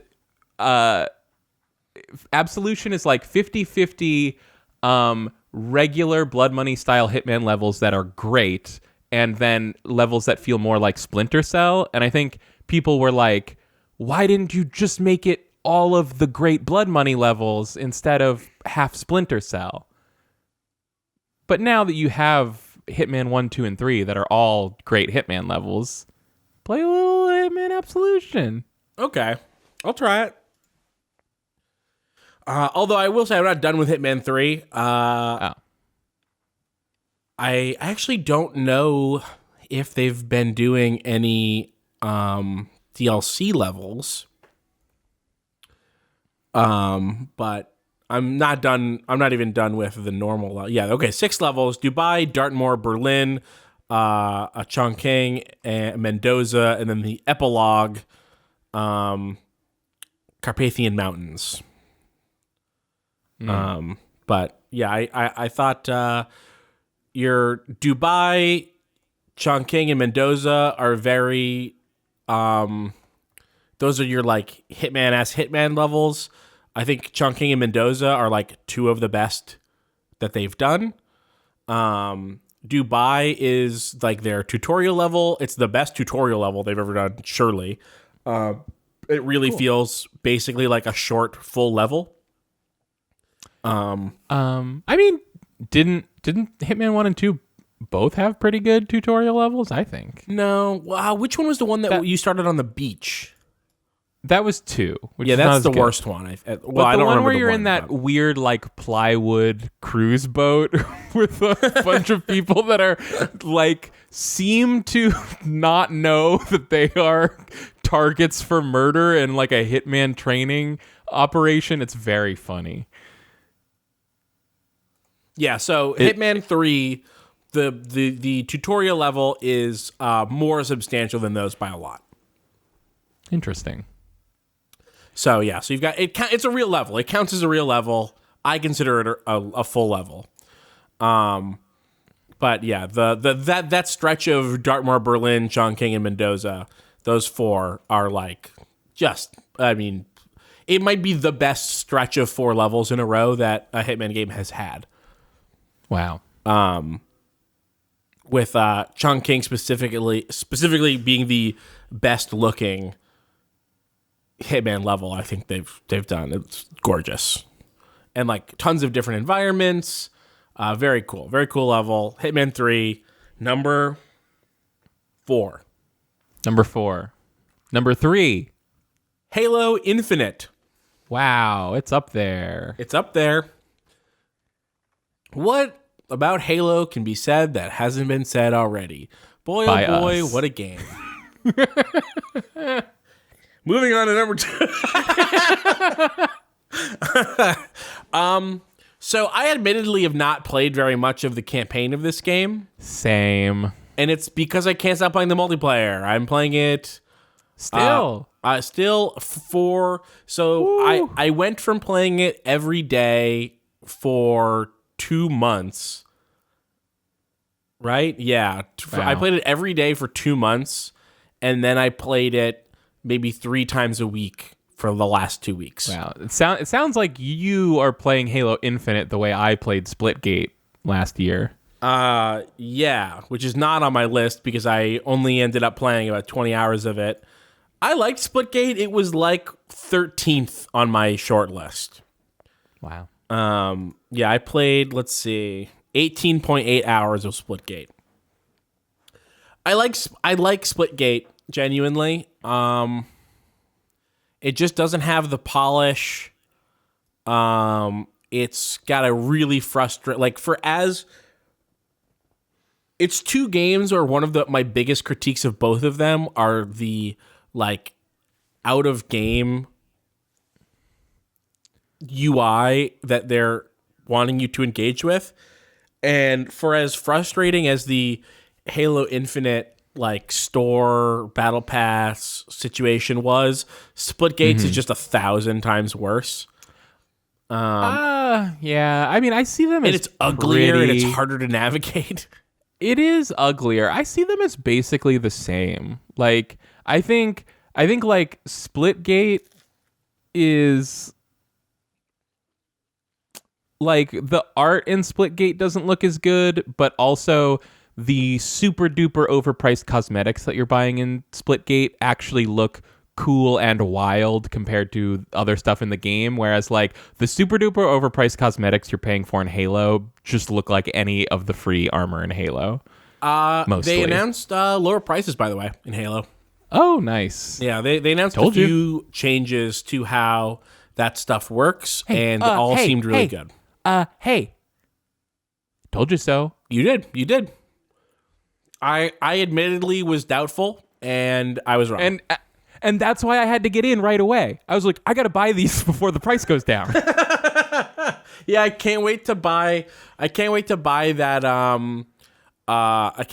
that sniper skin and pose that I wanted for $3 instead of $10 or whatever it's gonna be. I don't know. I can't wait to buy a yellow, a little sunflower that I can pin to my Spartan lapel. You didn't already buy that? I did not already buy that. Because I had already spent too much money on Halo cosmetics and I Right. couldn't justify spending anymore. I bought the cat ears in case they never came back, and I felt like my it was God. I felt like it was a necessary thing. That's so funny to me because Keith, is that true? Did you really buy that? Uh-huh. That's funny because Keith has been so critical of how seemingly goofy he perceived the Halo cosmetics to be. And really Not the only that one critical, I but you're not agreed with wrong. that I have been assessment critical on. of it. The cat ears were one of the few that I agreed with that assessment on. I was like, yeah, that's way too goofy. No, and I it's think different. it's funny that Keith and I when it comes to the cat ears and the yellow sunflower on your chest, we have the opposite opinion. Like, I think yellow sunflower is like kind of understated and fun, and cat ears is way too goofy. And I think but you know feels the opposite. the sunflower is a literal sunflower, but the cat ears is armor. Right, yeah. So that, like, so it's if built a into the bullet, armor. It's so that if a bullet just barely misses the top of Master Chief's helmet, it can hit the ear and, like, jerk his neck backwards. Yeah. Listen, Okay. all I'm saying is that I refuse to wear Halo armor that does not have a clear function. And that is why I will only put on flowers and I will not put on cat ears. The other thing that they announced was like, they were like, we're being too conservative with our like armor, so we'll do like weirder stuff. Is the other thing they announced, I think. First of all, the weirder stuff was inevitable. Yeah. And I think you and I both said this. Like, cosmetic games only start where they start and get more wild. Like, that's just how free-to-play cosmetics work. Yeah. Anyway, I really like this game. I've been critical of it. But the proof is in the not stop playing it. So I didn't stop playing it, so it's on my fucking list. The proof is in the playing. Yeah. Grappling hook is sick as hell. I've just fucking loved to use the grappling hook.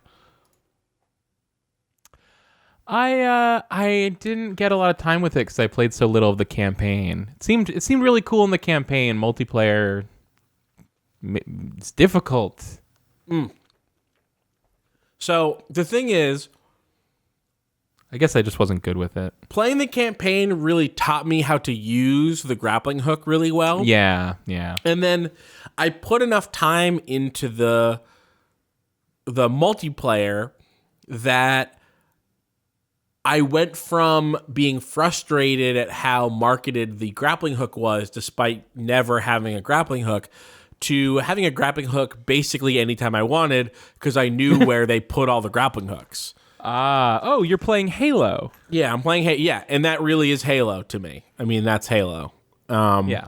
So it went from being a game where I never had a grappling hook to being a game where I'm constantly grappling all the time, grappling people's banshees and wasps, grappling the tanks, grappling everything, and just getting all of the different vehicles, punching people in the head. He'll great. grapple anything without even asking. Yeah, I will. And the people like it. Mm-hmm. They want to be grappled. So that's my number 3. My number 2, we're getting up there. Do you know what my number 2 is? Huh. I feel like I might if I hadn't forgotten literally everything that's happened in 2021. There's definitely... it's got to be Inscription. No, it has not got an Inscription. Oh, boy. Huh.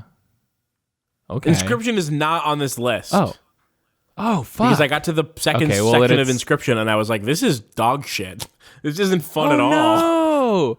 Oh, I was holding out hope that I was going to like it even more if I got to the second section. No, I really didn't like it at all.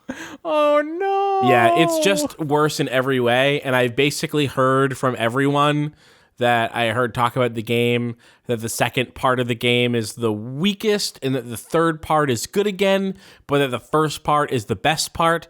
And then I heard from some other people that were like, yeah, that is true, but really only the first part is good. And so it's a shame, but I just couldn't. That's a real shame. Yeah, I just couldn't get it up, work up the effort to finish the second part. Wow, I might have to tinker with my list during the next break. Oh no! Did you include a game that you didn't finish based on one of 3 acts that you assume would maintain quality? Well, I mean, I feel like I maybe put a game on my list based on the enthusiasm and positivity that I had heard from you. and I maybe had not checked back in with you recently enough. Yeah, no inscription. So this next one's definitely Pokemon Unite. Okay. So it's MLB The Show. Oh, what the fuck? Why would I know that? Because earlier this year I played like a ton of it. We talked about it a few times. But Keith, that was a whole Metal Gear Solid game ago. How could I possibly remember that? But yeah, whenever this game came out, maybe February of 2021, I don't exactly remember, but I played it. I think I played like 150 hours of it. I played a ton of it. Jesus. Do they call it 2021 or 22?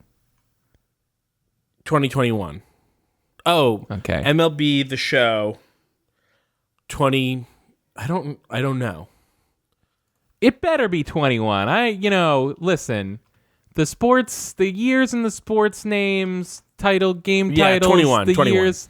Okay, 21. All right, they put the game out in August and they name it for the next year, and it's like, okay, well, this one I came out in get April. it. The football season starts in August. Wait, September. I don't know when the football season starts. I thought it started in October. No, September. Okay. Well, maybe late September. Whatever.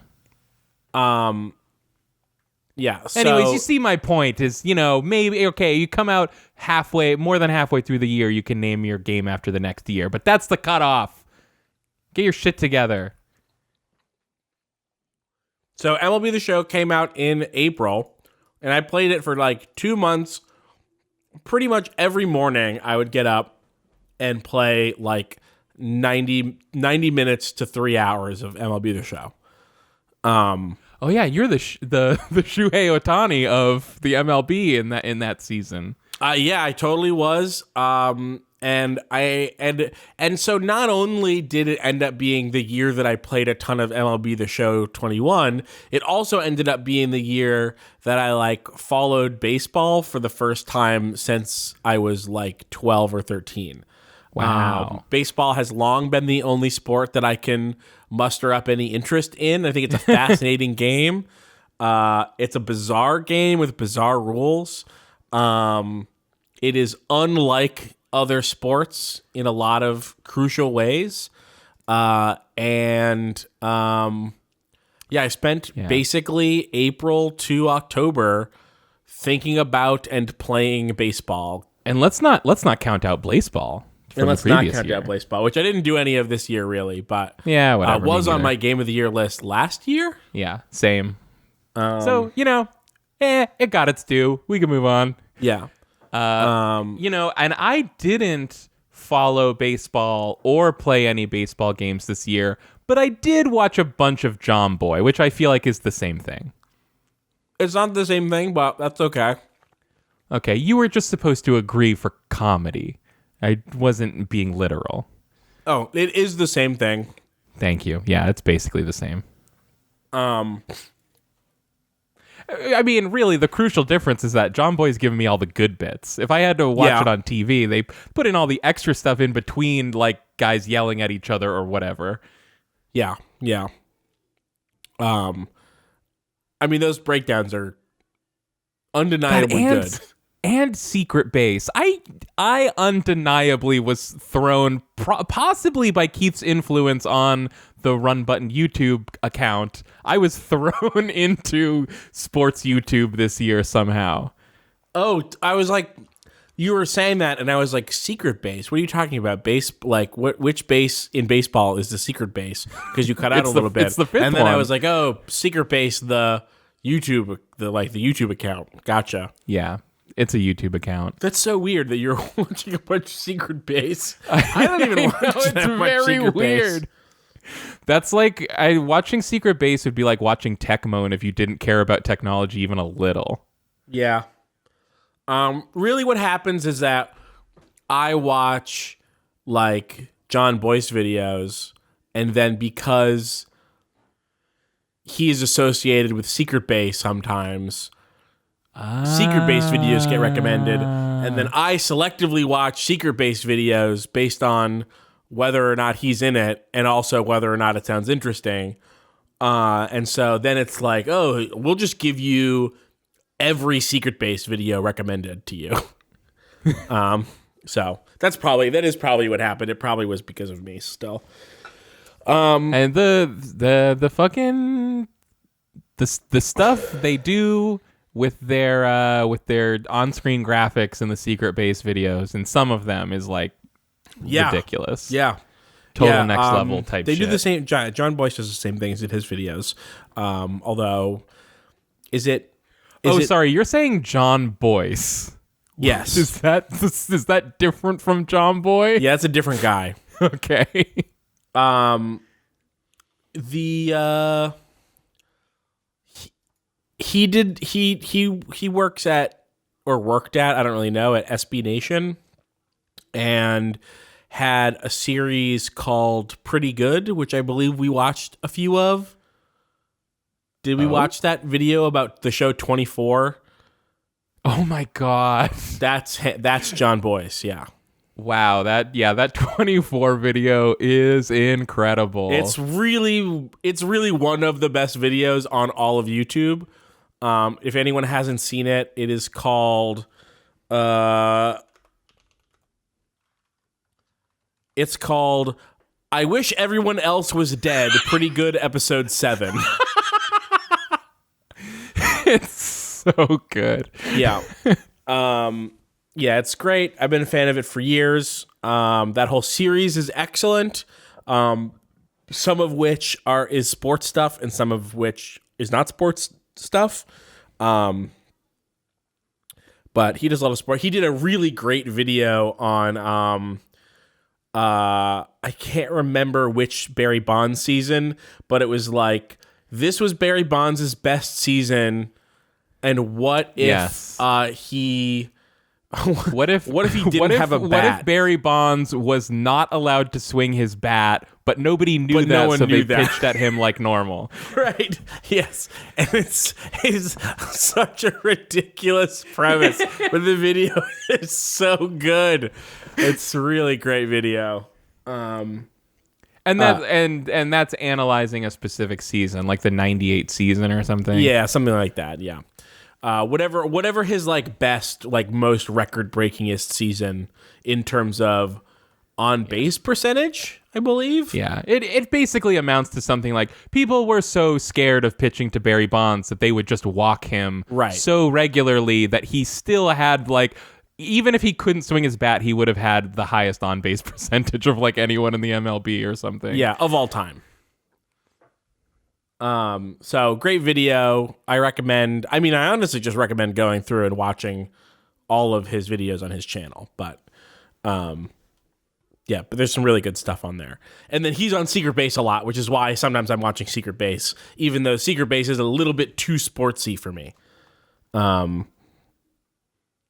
But anyway, so that's why MLB The Show is on there. I really loved playing that game. I had a blast playing their version of like FIFA Ultimate Team that didn't ever really ask me to pay for anything and was constantly just giving me free characters to have on my team. That was great.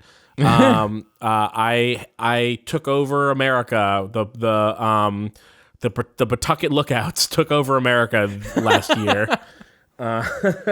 Is that a real team? No, that is my fake team that I made. Okay. I was wondering, like, is that the team they have now that the Pawtucket Red Sox went to Worcester? Yeah, to make the Woo Sox the worst sound I think I've ever made in my mouth. Woo Sox. It's not even that close to the name Worcester. No, but I think it is based on the fact that sometimes some people call the Red Sox the Bo Sox. Okay. Because they're the Boston Red Sox, so they call them the Bo Sox. And you don't want it to be the Woe Sox. They don't want it because that sounds depressing. Ill-fated. Yeah, so they call them the Woo Sox. And they have a worse bear, I think, right, than the Paw Sox did. Anyway, the Paw Sox are called the Paw Sox because of Pawtucket, but also because the mascot was like a bear, and it's like the logo was like the bear's paw. So that was like a fun pun and a good name. That was fun. We all liked the Paw Sox. We all liked the Paw Sox. Rip. I live right next to where No, that stadium this is, isn't too. real.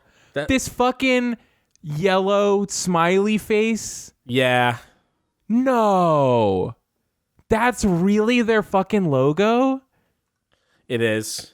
That is straight garbage. Yeah, it is. Thought for sure they this was a also have the joke. bear. They still have the bear, but they also have the smiley guy. Okay. Yeah. Well. Wow. I'm like, Here, that's the bear.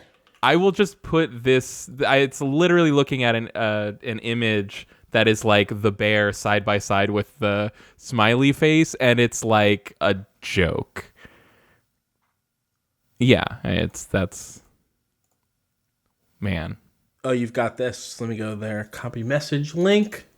Paste and go. Oh. This reminds me of like the barbecue place that's like in my neighborhood where like they just left up the elaborate signage of the bar that used to be there, but then like painted over it in like white house paint and then put on like black Helvetica letters on top of it. Yeah, I wonder if they did get rid of the bear because I see a lot of the smile. Anyway, it doesn't matter. I don't have to get into it. MLB The Show was late. really We hard. already did. It took me genuinely a really long time to like get the skill down to do well. And then on top of that, the game takes a really long time to like level your character up. And it really felt grueling in a way where I sort of appreciated how impossible of a task baseball is in a way that like every sport has a thing about it that's sort of unbelievable that people can do it. Like with golf, it is like the precision of hitting that ball so far and accurately. And with football, it's like you sure do rattle your head a lot to do this. It's a different game, Keith. Fuck you. What's that? It's a different game. But obviously we wouldn't watch professional sports if it wasn't like interesting to watch people be able to do such a wild thing. Yeah. But it really impressed upon me how impossible of a task playing baseball is. I mean, pitching, throwing like 70 to 100, like 95 mile an hour pitches is just outrageous. And then also the idea that another guy is supposed to hit them. Like it's just unreal how difficult those things are. Yeah. And MLB like did what a video game is supposed to do, which is give me a real sense of that while also still being a fun video game. So that's MLB The Show. That's my number 2. Sorry, real quick though, I sure. found this image that is anatomy of the Woo Sox logo, and I haven't gotten past the first thing, but it points to the W, which has a little heart in it. It says the W is clever, incorporating the heart. This is not the W that the Wareham Gatemen might sue over. So then I had to go look up their logo, and like, yeah, they just apparently the Wareham Gatemen sue people over W's. That's really funny. Are they another baseball farm team? They must be. The Wareham Gatemen are a collegiate summer baseball team based in Wareham, Massachusetts. And it does have that sort of Boston Red Sox, but it's a W. So yeah. So that's like a quadruple. And I guess that's team. why. If you were wondering why do the Woo Sox have to have this atrocious smiley face logo, it's because the Wareham Gatemen will sue over the W, and so they had to make the whole thing terrible to cover their asses. They had to make a logo. They had to make a logo so in the country, terrible but the that best nobody lawyers. would admit to being similar to it. Could you say the thing that you said? Because I didn't hear you. They're the worst baseball players in the country, but they are the best lawyers. You know what they say about the Gatemen? You want to meet them in the field, not in the courtroom. This is funny. They point the anatomy thing. It's pointing to the word socks and says, "Good thing they stuck with the socks and didn't go with the Worcester llamas or other dumb names." It's called the Woo Socks. That's a dumb name. It's the worst thing that you can say in front of socks. Nice homage to Harvey Ball's smiley face. Plus, he's smiling because everyone gonna be buying the merch. Yeah, fucking right, dude. Yeah, no. Harvey Ball is the guy that invented the smiley face. Really? Yep. I was gonna be like, they don't just mean the smiley face, right? Nope, they really mean the original smiley face as invented by Harvey Ball. So, because this logo is just clearly that smiley face, but he's got red socks on and a baseball cap and a baseball bat. And, like, why do we care about evoking this stupid-ass smiley face? I do not know. From Worcester? Is that the idea? It's so funny. Here, I swear to God, we've talked about this before. It's so funny to think of the smiley face as something that someone had to invent, because as culturally ubiquitous as it is also a terrifically underwhelming image. I mean, it's really nothing. So funny. I'm looking at a picture here of Harvey Ball, like, you know, posing in a room full of, like, here's all the merchandise made for my dumbass smiley face. And yeah. Well, it's important because before Harvey Ball, nobody had ever thought of making a face smile. No. So that's why people are always frowning in old photographs. Harvey Ball invented the smile. He invented it. He is recognized as the designer of a popular smiley graphic picture, which became an enduring and notable international icon. He never applied for a trademark for the iconic smiley image and only earned $45 for his effort. Ball later founded the World Smiled Foundation in 1999, a nonprofit charitable trust that supports children's causes. Pay artists. Yeah. We stand this guy for not being the Wareham Gateman and going around suing everybody who puts a yellow smiley face in this thing, but we do not stand whoever paid this guy only $45 for his extremely basic and generic smiley face. So maybe the answer to your question, why are they using this horrible smiley face? Yeah, they're from Worcester. It would have cost money to like reuse the old Paw Sox logo. Right. And so there's no copyright on the smiley face, and so that's fucking free. Okay. Here's I now see a diagram that says, what are the elements of an authentic Worcester-made smiley face? So maybe this is the thing. Everyone in Worcester knows that's where yellow smileys came from, and they're proud of it. No one else gives a shit or knows he's about from it. Massachusetts. But that's why they thought this would be a thing to do. Right. It's like, totally the yellow forgot. smiley is from Worcester. At some point I knew that, but had forgotten. Yeah, that makes perfect sense, obviously. And the smiley face, because no smiley face is from Worcester.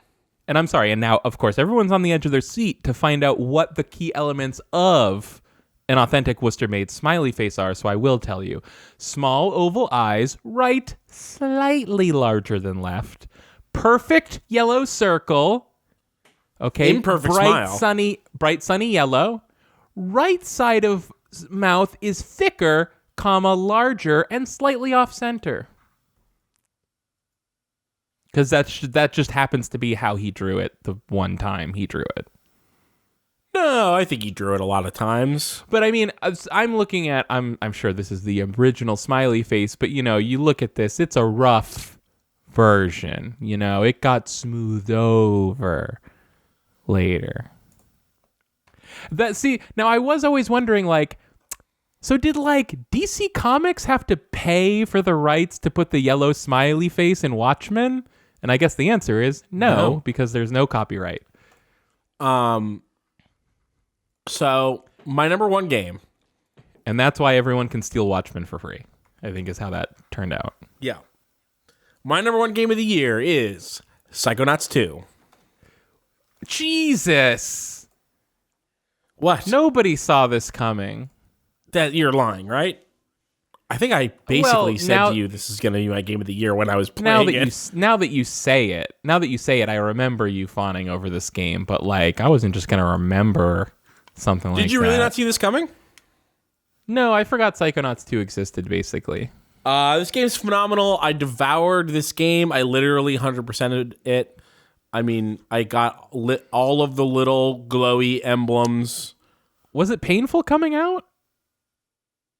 No. You devoured, I assume it's a disc, a plastic media disc that you devoured? Oh, okay. Well, then that's nothing. That's zero calories. Yeah. But it was like 16 gigs. Yeah, I loved the shit out of this game. I'm not really a platformer guy usually, but last summer when it came out, I went and I played through all of Psychonauts 1. Glad I played Psychonauts 1 first. It aged pretty well. You're welcome. Did you tell me to do that? Well, no, I just feel like starting game series is with the original one rather than the latest thing. I think that's my thing, and clearly you were inspired by me. Actually, it's not your thing because I then went on to play and finish Psychonauts 2. All right, touche. I heard a lot of people when this game came out being like, I never played the first one. Should I play the first one? And I heard everybody saying, no, you don't have to play the first one. If you want to look up like a video on it, you can.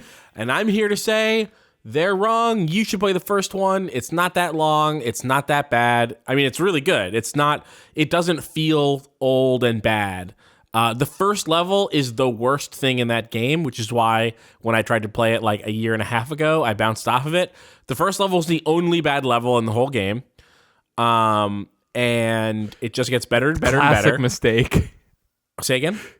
Classic mistake. Classic mistake. To make the first level the worst level. Yeah.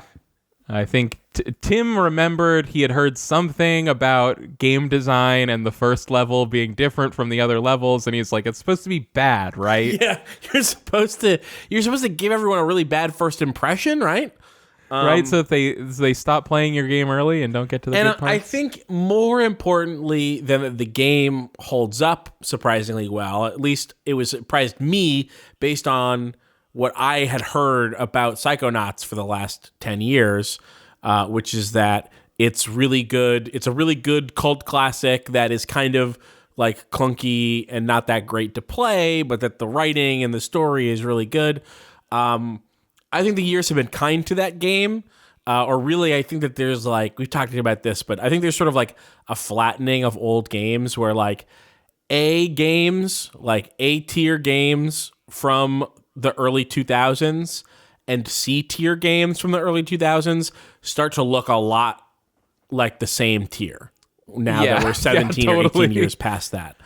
And so, I think there were people back then that were arguing that Psychonauts was more like a B or an A-tier game. Yeah, but it's just what I had always heard about it was that it was like clunky and not a great platformer. And I disagree. I think it is actually a great platformer. But more important than that, when I finished Psychonauts 2, I was like, I could play more Psychonauts 2. And if I hadn't played Psychonauts 1, I think it would have hit worse after finishing Psychonauts 2. But also, I would have been like, wow, I wish I had 12 new hours of Psychonauts to play. So I'm glad that I played Psychonauts 1 first instead of having to go back to it after. Exactly. That's why you should play the first ones first. So this game is largely, I think, about two things. It's about like the main character Raz's relationship to his family and guilt over wanting to be something that he doesn't think that they respect. And it is also largely about that same kind of guilt being a part of everyone's life, even these, genius psychics that started the Psychonauts agency, and how like unstated emotions have like ruined their lives. What it secretly is about is how hippies became the CIA, and how tech hippies then also became the CIA, and how people with like curious people with good intentions end up creating technologies that go on to make the world a worse place. And I don't think that the game ever really seriously reckons with that's like an undercurrent to both games. But it does reckon with it. Does like it is constantly addressing it, usually with humor. But one of the really interesting things about this game is like how terrible the Psychonauts seem as an agency. I mean, it really seems like a absolute dog shit thing that exists. And like the Jedi or whatever, there's some sort of like tepid ground where they can, stand more morally, like some very thin patch of moral land for them to to say like, well, we go into people's brains who are feeling bad and we like help them process their emotions. And really what Psychonauts 2 is about plot wise is like you're also like cops, and like you go and do like weird superpower psychic shit like in other countries, like a political actions. Oh, okay. Like it is like part of the plot. Like it's not spoilers, and it's also not unstated. Like they're like, I don't know. Did you play the first one? Not really. Like I played the first level and then bounced off of it basically. The thing that Raz, the way that he knows that he wants to be a psychic is because there's like a comic book series based on the real exploits of the Psychonauts. And it's like superhero shit, but the in-game implication is that that stuff actually happened, and they're just like comic book dramatizations of reality. Yeah. And so they're like they're like psychics, but they like fight monsters, which is funny because you throughout both of the games, that is very rarely represented. But anyway, the writing is really solid. The voice acting is top notch. As a story, like as a narrative experience, it goes down real smooth. It is like without qualification, like the most expertly presented narrative that came out last year, at least that I played. Sorry, it was what? The most expertly presented narrative. Like it's funny because it's very traditional. Like it's a very traditional video game story where you're like doing levels and like hearing dialogue while you're doing levels, and then you get out of the levels and you do cutscene, and then there's open world, and it's like very traditional, but it's just like every part of it they just absolutely nailed it. The traversal is super fun. Like it's one of those games that's just like a joy to run around in. Which is why by the end of the game I was so close to 100%ing it that I just decided like, well, why don't I just get every other collectible in this game? I'm already 95% of the way there. Wow.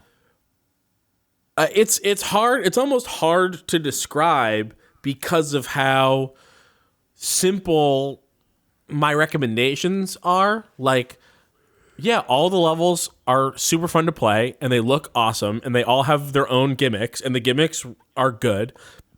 And the story is good, and the characters are good. Like everything, it just like hits every aspect of making a normal ass character driven platform. Well, sounds good. You should play it. I should. You should play the first one too. And I should, because I have owned it for years. Yeah, this is one of the ones where I have owned 2+ copies of Psychonauts for multiple years. Yeah. I've had a Steam copy of it for a decade. Yeah, since you played it last year and was saying it was good, I keep meaning to get around to it, but I just haven't been that interested. That is still the thing about the first one that that sticks out is like how good the VO is. Like the VO, they get great performances. It's like got a goofy tone where like it's hard to be like the acting is so good, but it's just because of the tone of it that it's like, well, they're doing this cartoony thing. But all the VO nails it. There's like a lot of really great over-the-top performances. The writing is good. The jokes are good. It's a funny game in a way where it's like there's not a lot of funny games. Psychonauts is a really funny game. But it's just got like a good sense of humor and a good... It's hard to like... The vibe of it is really good, even though the vibe is also really bad. Like, sort of the game is kind of like a nightmare, even though it's a really feel good nightmare. Whoa, that's almost like what the game's about. Yeah. I don't want to get it's hard. I don't want to get into too much character stuff because like that really is the draw. It's sort of like Raz meeting these people and seeing how all of their... It's okay for fans of Get Back. I present to you. Wait, Psychics Get Back, the Psychonauts 2 story. Because it is really the relationships as laid bare in something like Get Back. It's like Psychonauts 2 goes for a very, very similar vibe. Like geniuses who couldn't communicate, and so their friendship fell apart, and so the work that they did fell apart with it. But also they're the CIA. Interesting. Yeah. It's good. I do really wish that the game like reckoned with the fact that that the Psychonauts are bad. Like Yeah. Okay. I would love for there to be a Psychonauts 3 where it is when you talk about the game, it sounds like it does do that. So then when you turn around and be like, the worst thing is that it doesn't do that. It does it. It does it, but it doesn't... I don't know how much it means to do it. Like, it means to tell a story about how people's inability to process, like, grief and their ability to be honest about their feelings with their friends can destroy friendships that ought to have not been destroyed. Like, it means to tell that story. I don't know if it also means to tell the story about how, like, well-meaning people can curiosity themselves into, like, creating tools for the perpetuation of human oppression. Wow. And speaking of curiosity, this podcast is brought to you by Curiosity Stream. I don't know what Curiosity Stream is. Oh, really? Yeah, I don't know what that is. Okay, it's just a website that sponsors like every YouTube channel that I watch. Oh, okay. Yeah, so it's all in the text. I just don't know how intentional it is. It's hard to for me. I didn't see a lot of people talking about this when the game came out. I talked about it a little bit on Run Button, and then months later, I saw Giant Bomb ripped us off. What's that? Giant Bomb ripped us off. No one did it Months until later, you said it, and then Sorry, every time Giant bomb ripped us you try off. to talk over me. I don't mind that you're trying to talk over me. It's that your microphone, because you're on voice meter, it goes. So it's like I can't get what you're saying, and I can't even hear if you've stopped talking because it like muffles you. Okay. Do you want to quickly turn voice meter off? Yes. Okay.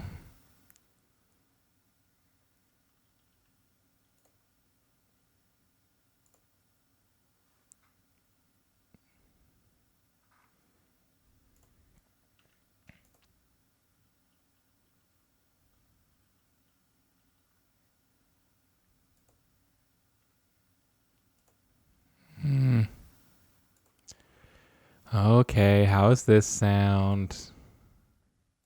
Sounds better. Okay. Okay, so months later, I saw this article and I didn't read it. I added it, I bookmarked it so I would be able to read it later. But I think from the headline that this article goes into a bit of what I was saying. This is by Christian Haynes. It came out on December 22nd of last year. It was an excerpt from a feature story from Unwinnable Monthly number 146. The title is The 60s That Weren't, or How Psychonauts 2 Forgets Politics. Ooh. And so I think that what it's about, again, I didn't read this article, so I don't know.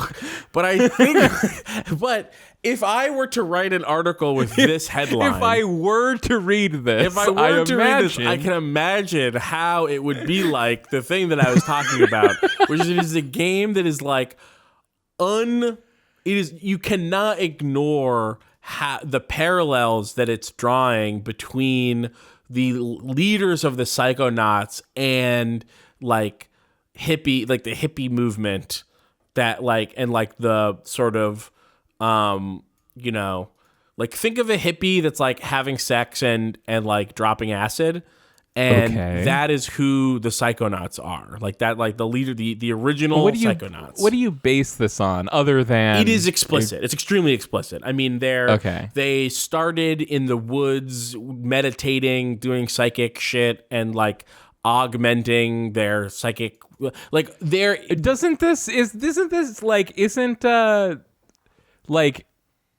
Isn't psychedelic drugs, like, isn't that literally where the term psychonaut comes from? Yes. Yeah, okay. It's not just a word they made up for the game. No. I'm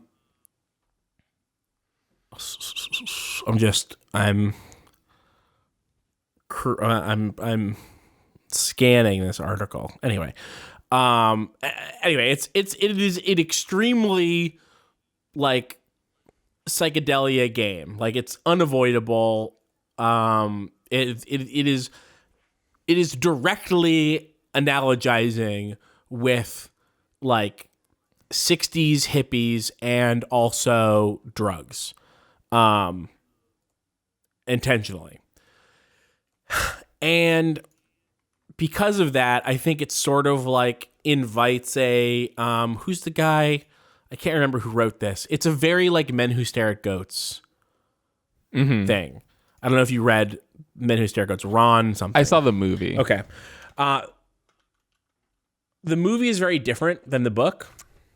It's fine. I don't remember anything from it. Okay. John Ronson. Sorry, not Ron Johnson. John Ronson. I read this book years ago, but it's a very Men Who Stare at Goats, especially 2. 2 is like really, really Men Who Stare at Goatsy. Sorry, not Goatsy. Men Who Stare at Goatsy. Yeah, as far as I'm concerned, the Men Who Stare at Goatsy you were in that one, right? are in their sophomore year of high school in the library computer. Those are the Men Who Stare at Goatsy. So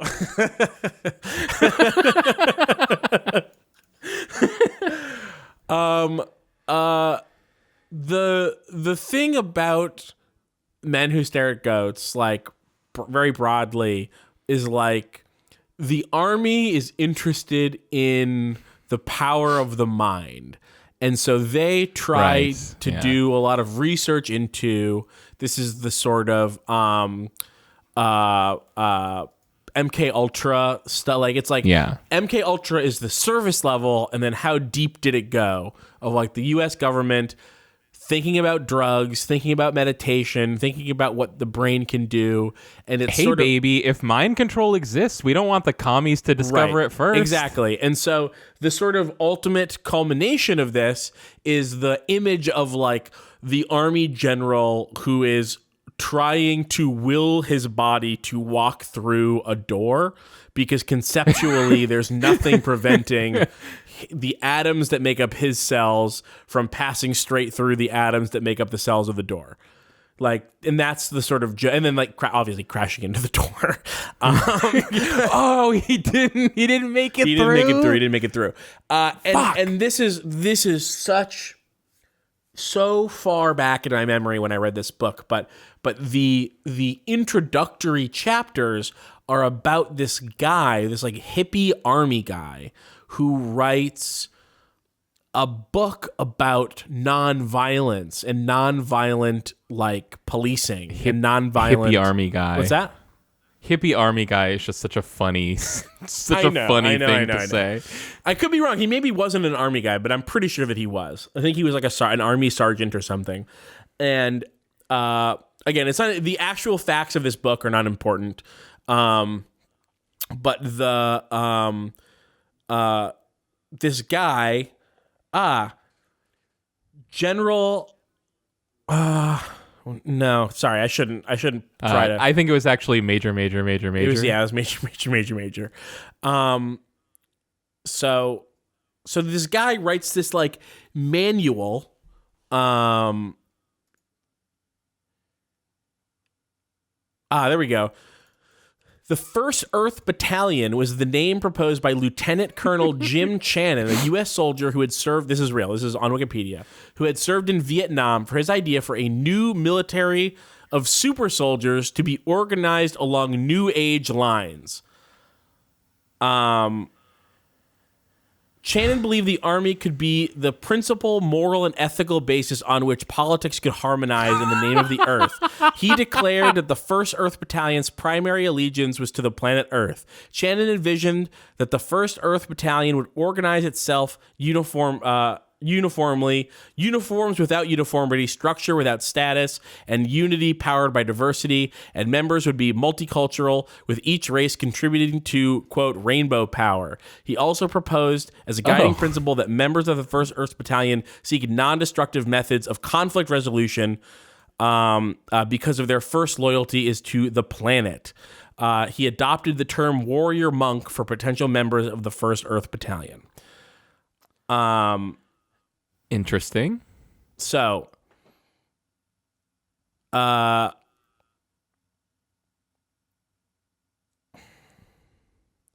then he subsequently wrote an operations manual for the 1st Earth Battalion.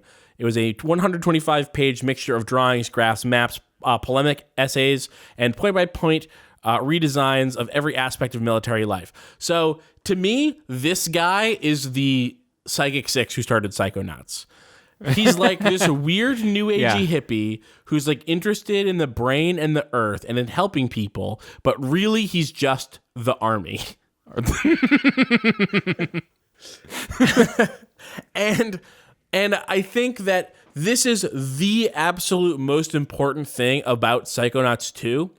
And I think that just by virtue of telling the story that Psychonauts 2 tells, it represents this weird bridge between sort of non-ideological morality, sort of like a morality that claims to spring from morality itself. Like, right. This guy had this idea of a moral army that didn't come from anywhere except from his idea of what morality was, which obviously comes from the the circumstances and culture that would lead him to fucking join the army and become a lieutenant colonel in the first place, which is to say, probably not very fucking good. Hey, dude, I think you're forgetting something really important. Wow. It's that this guy fucking used psychedelics to open his mind. And now he's he's got rainbow snakes coming out of his head because his mind is so fucking open. You didn't consider that. You're right. I didn't consider that. I take back my my criticism. Thank you. And also, Keith is so downgrading funny. Psychonauts 2 to number 2. Oh, this is so funny. I just clicked on that was the New Earth Battalion page on Wikipedia. And now I'm on the Jim Channon page. After retiring from the Army, Channon continued to promote his concept and worked as an organizational transformational consultant to such companies as AT&T, DuPont Chemical, and Whirlpool. Yeah. Sorry, could you run that one by me one more time? This guy went on to promote his fucking hippy dippy horse shit to DuPont Chemical. And did DuPont use his ideas? Probably. I don't know. I don't know if his ideas led directly to the fucking DuPont chemicals that are like embedded in 30% of all Americans' bodies because of the drinking water.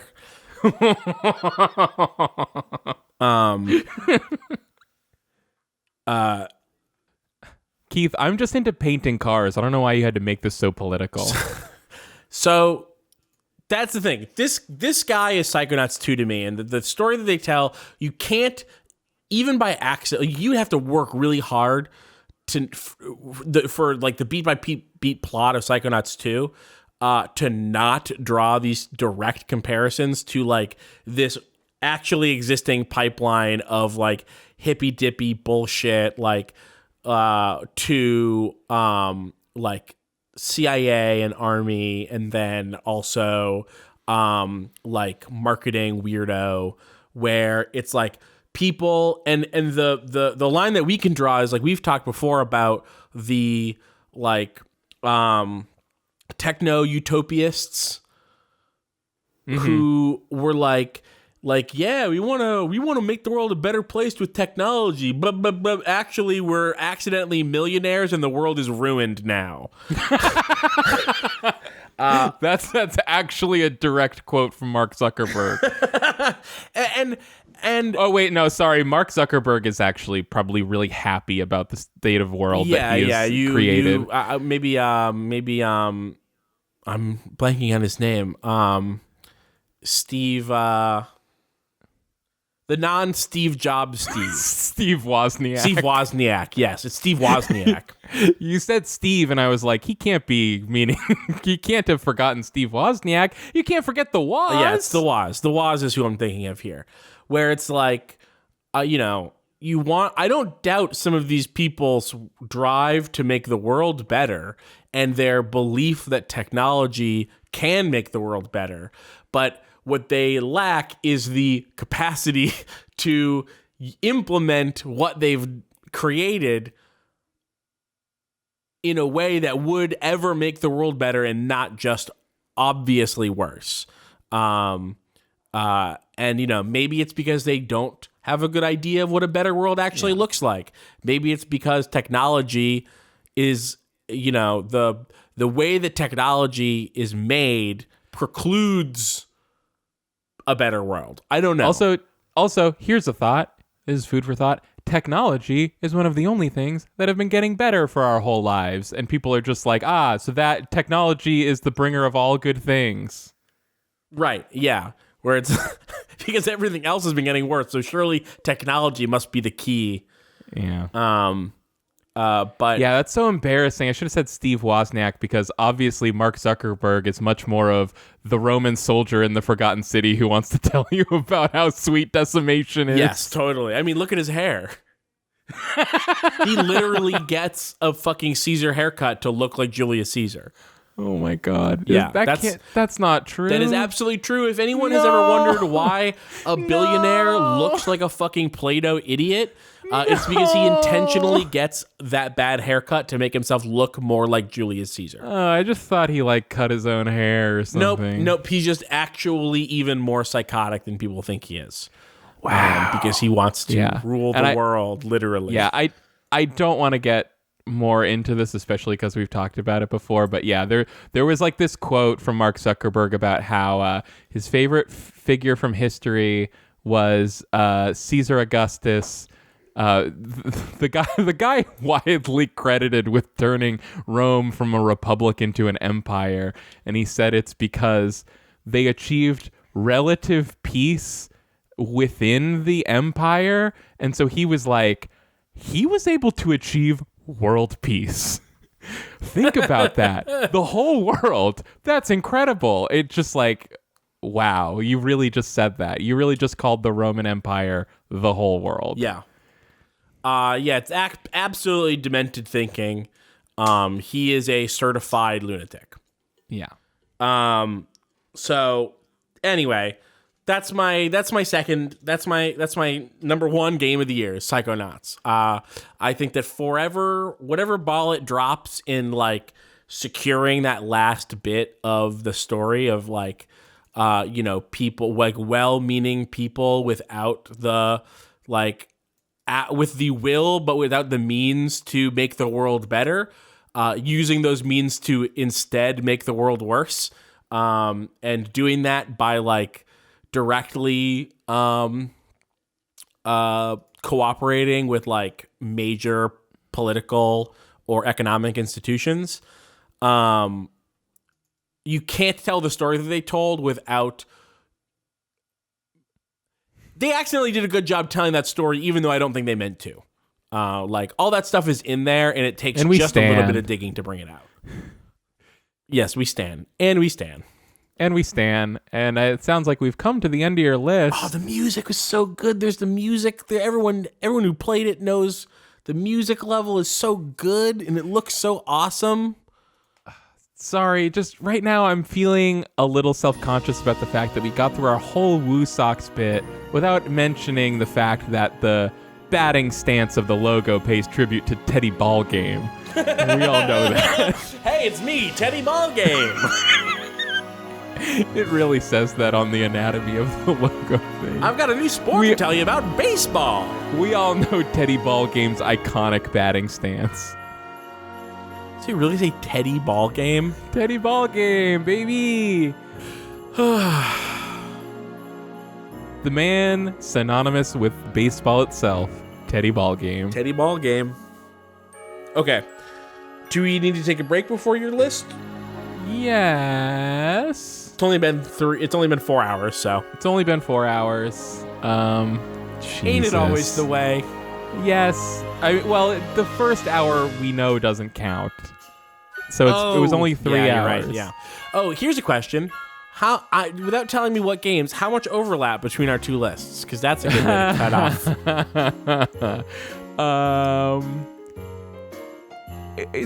off. Very little, let's say. Is it 0? It's not 0. I would say it's 1 bordering on 2.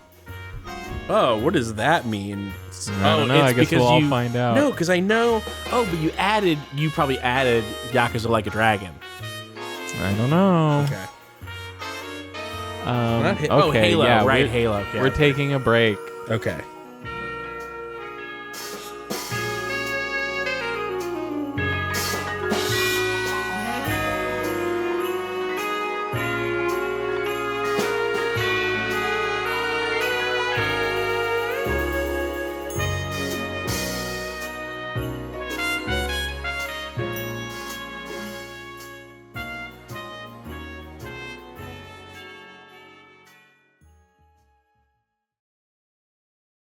Three, 2, 1. Nice. All right. Well, I got a little intro song here that we can play. So I'll hit play on that. And why? Well, it's our Game of the Year intro song. We have don't we? What do you mean? I have music as the intro Okay. that will be on the podcast, and I want to play it over Discord so we both hear it, so that we both understand this is the music that's happening, and so that we can better intro the show and we can hear the music and understand the vibe we're going for. I feel like you're doing some bit where you've chosen some song that's not our usual song, and you want me to hear it specifically so that I'll get upset about it. Well, no, it's a song we've used before as the intro to Game of the Year. Does that make it better? It Great, here we go.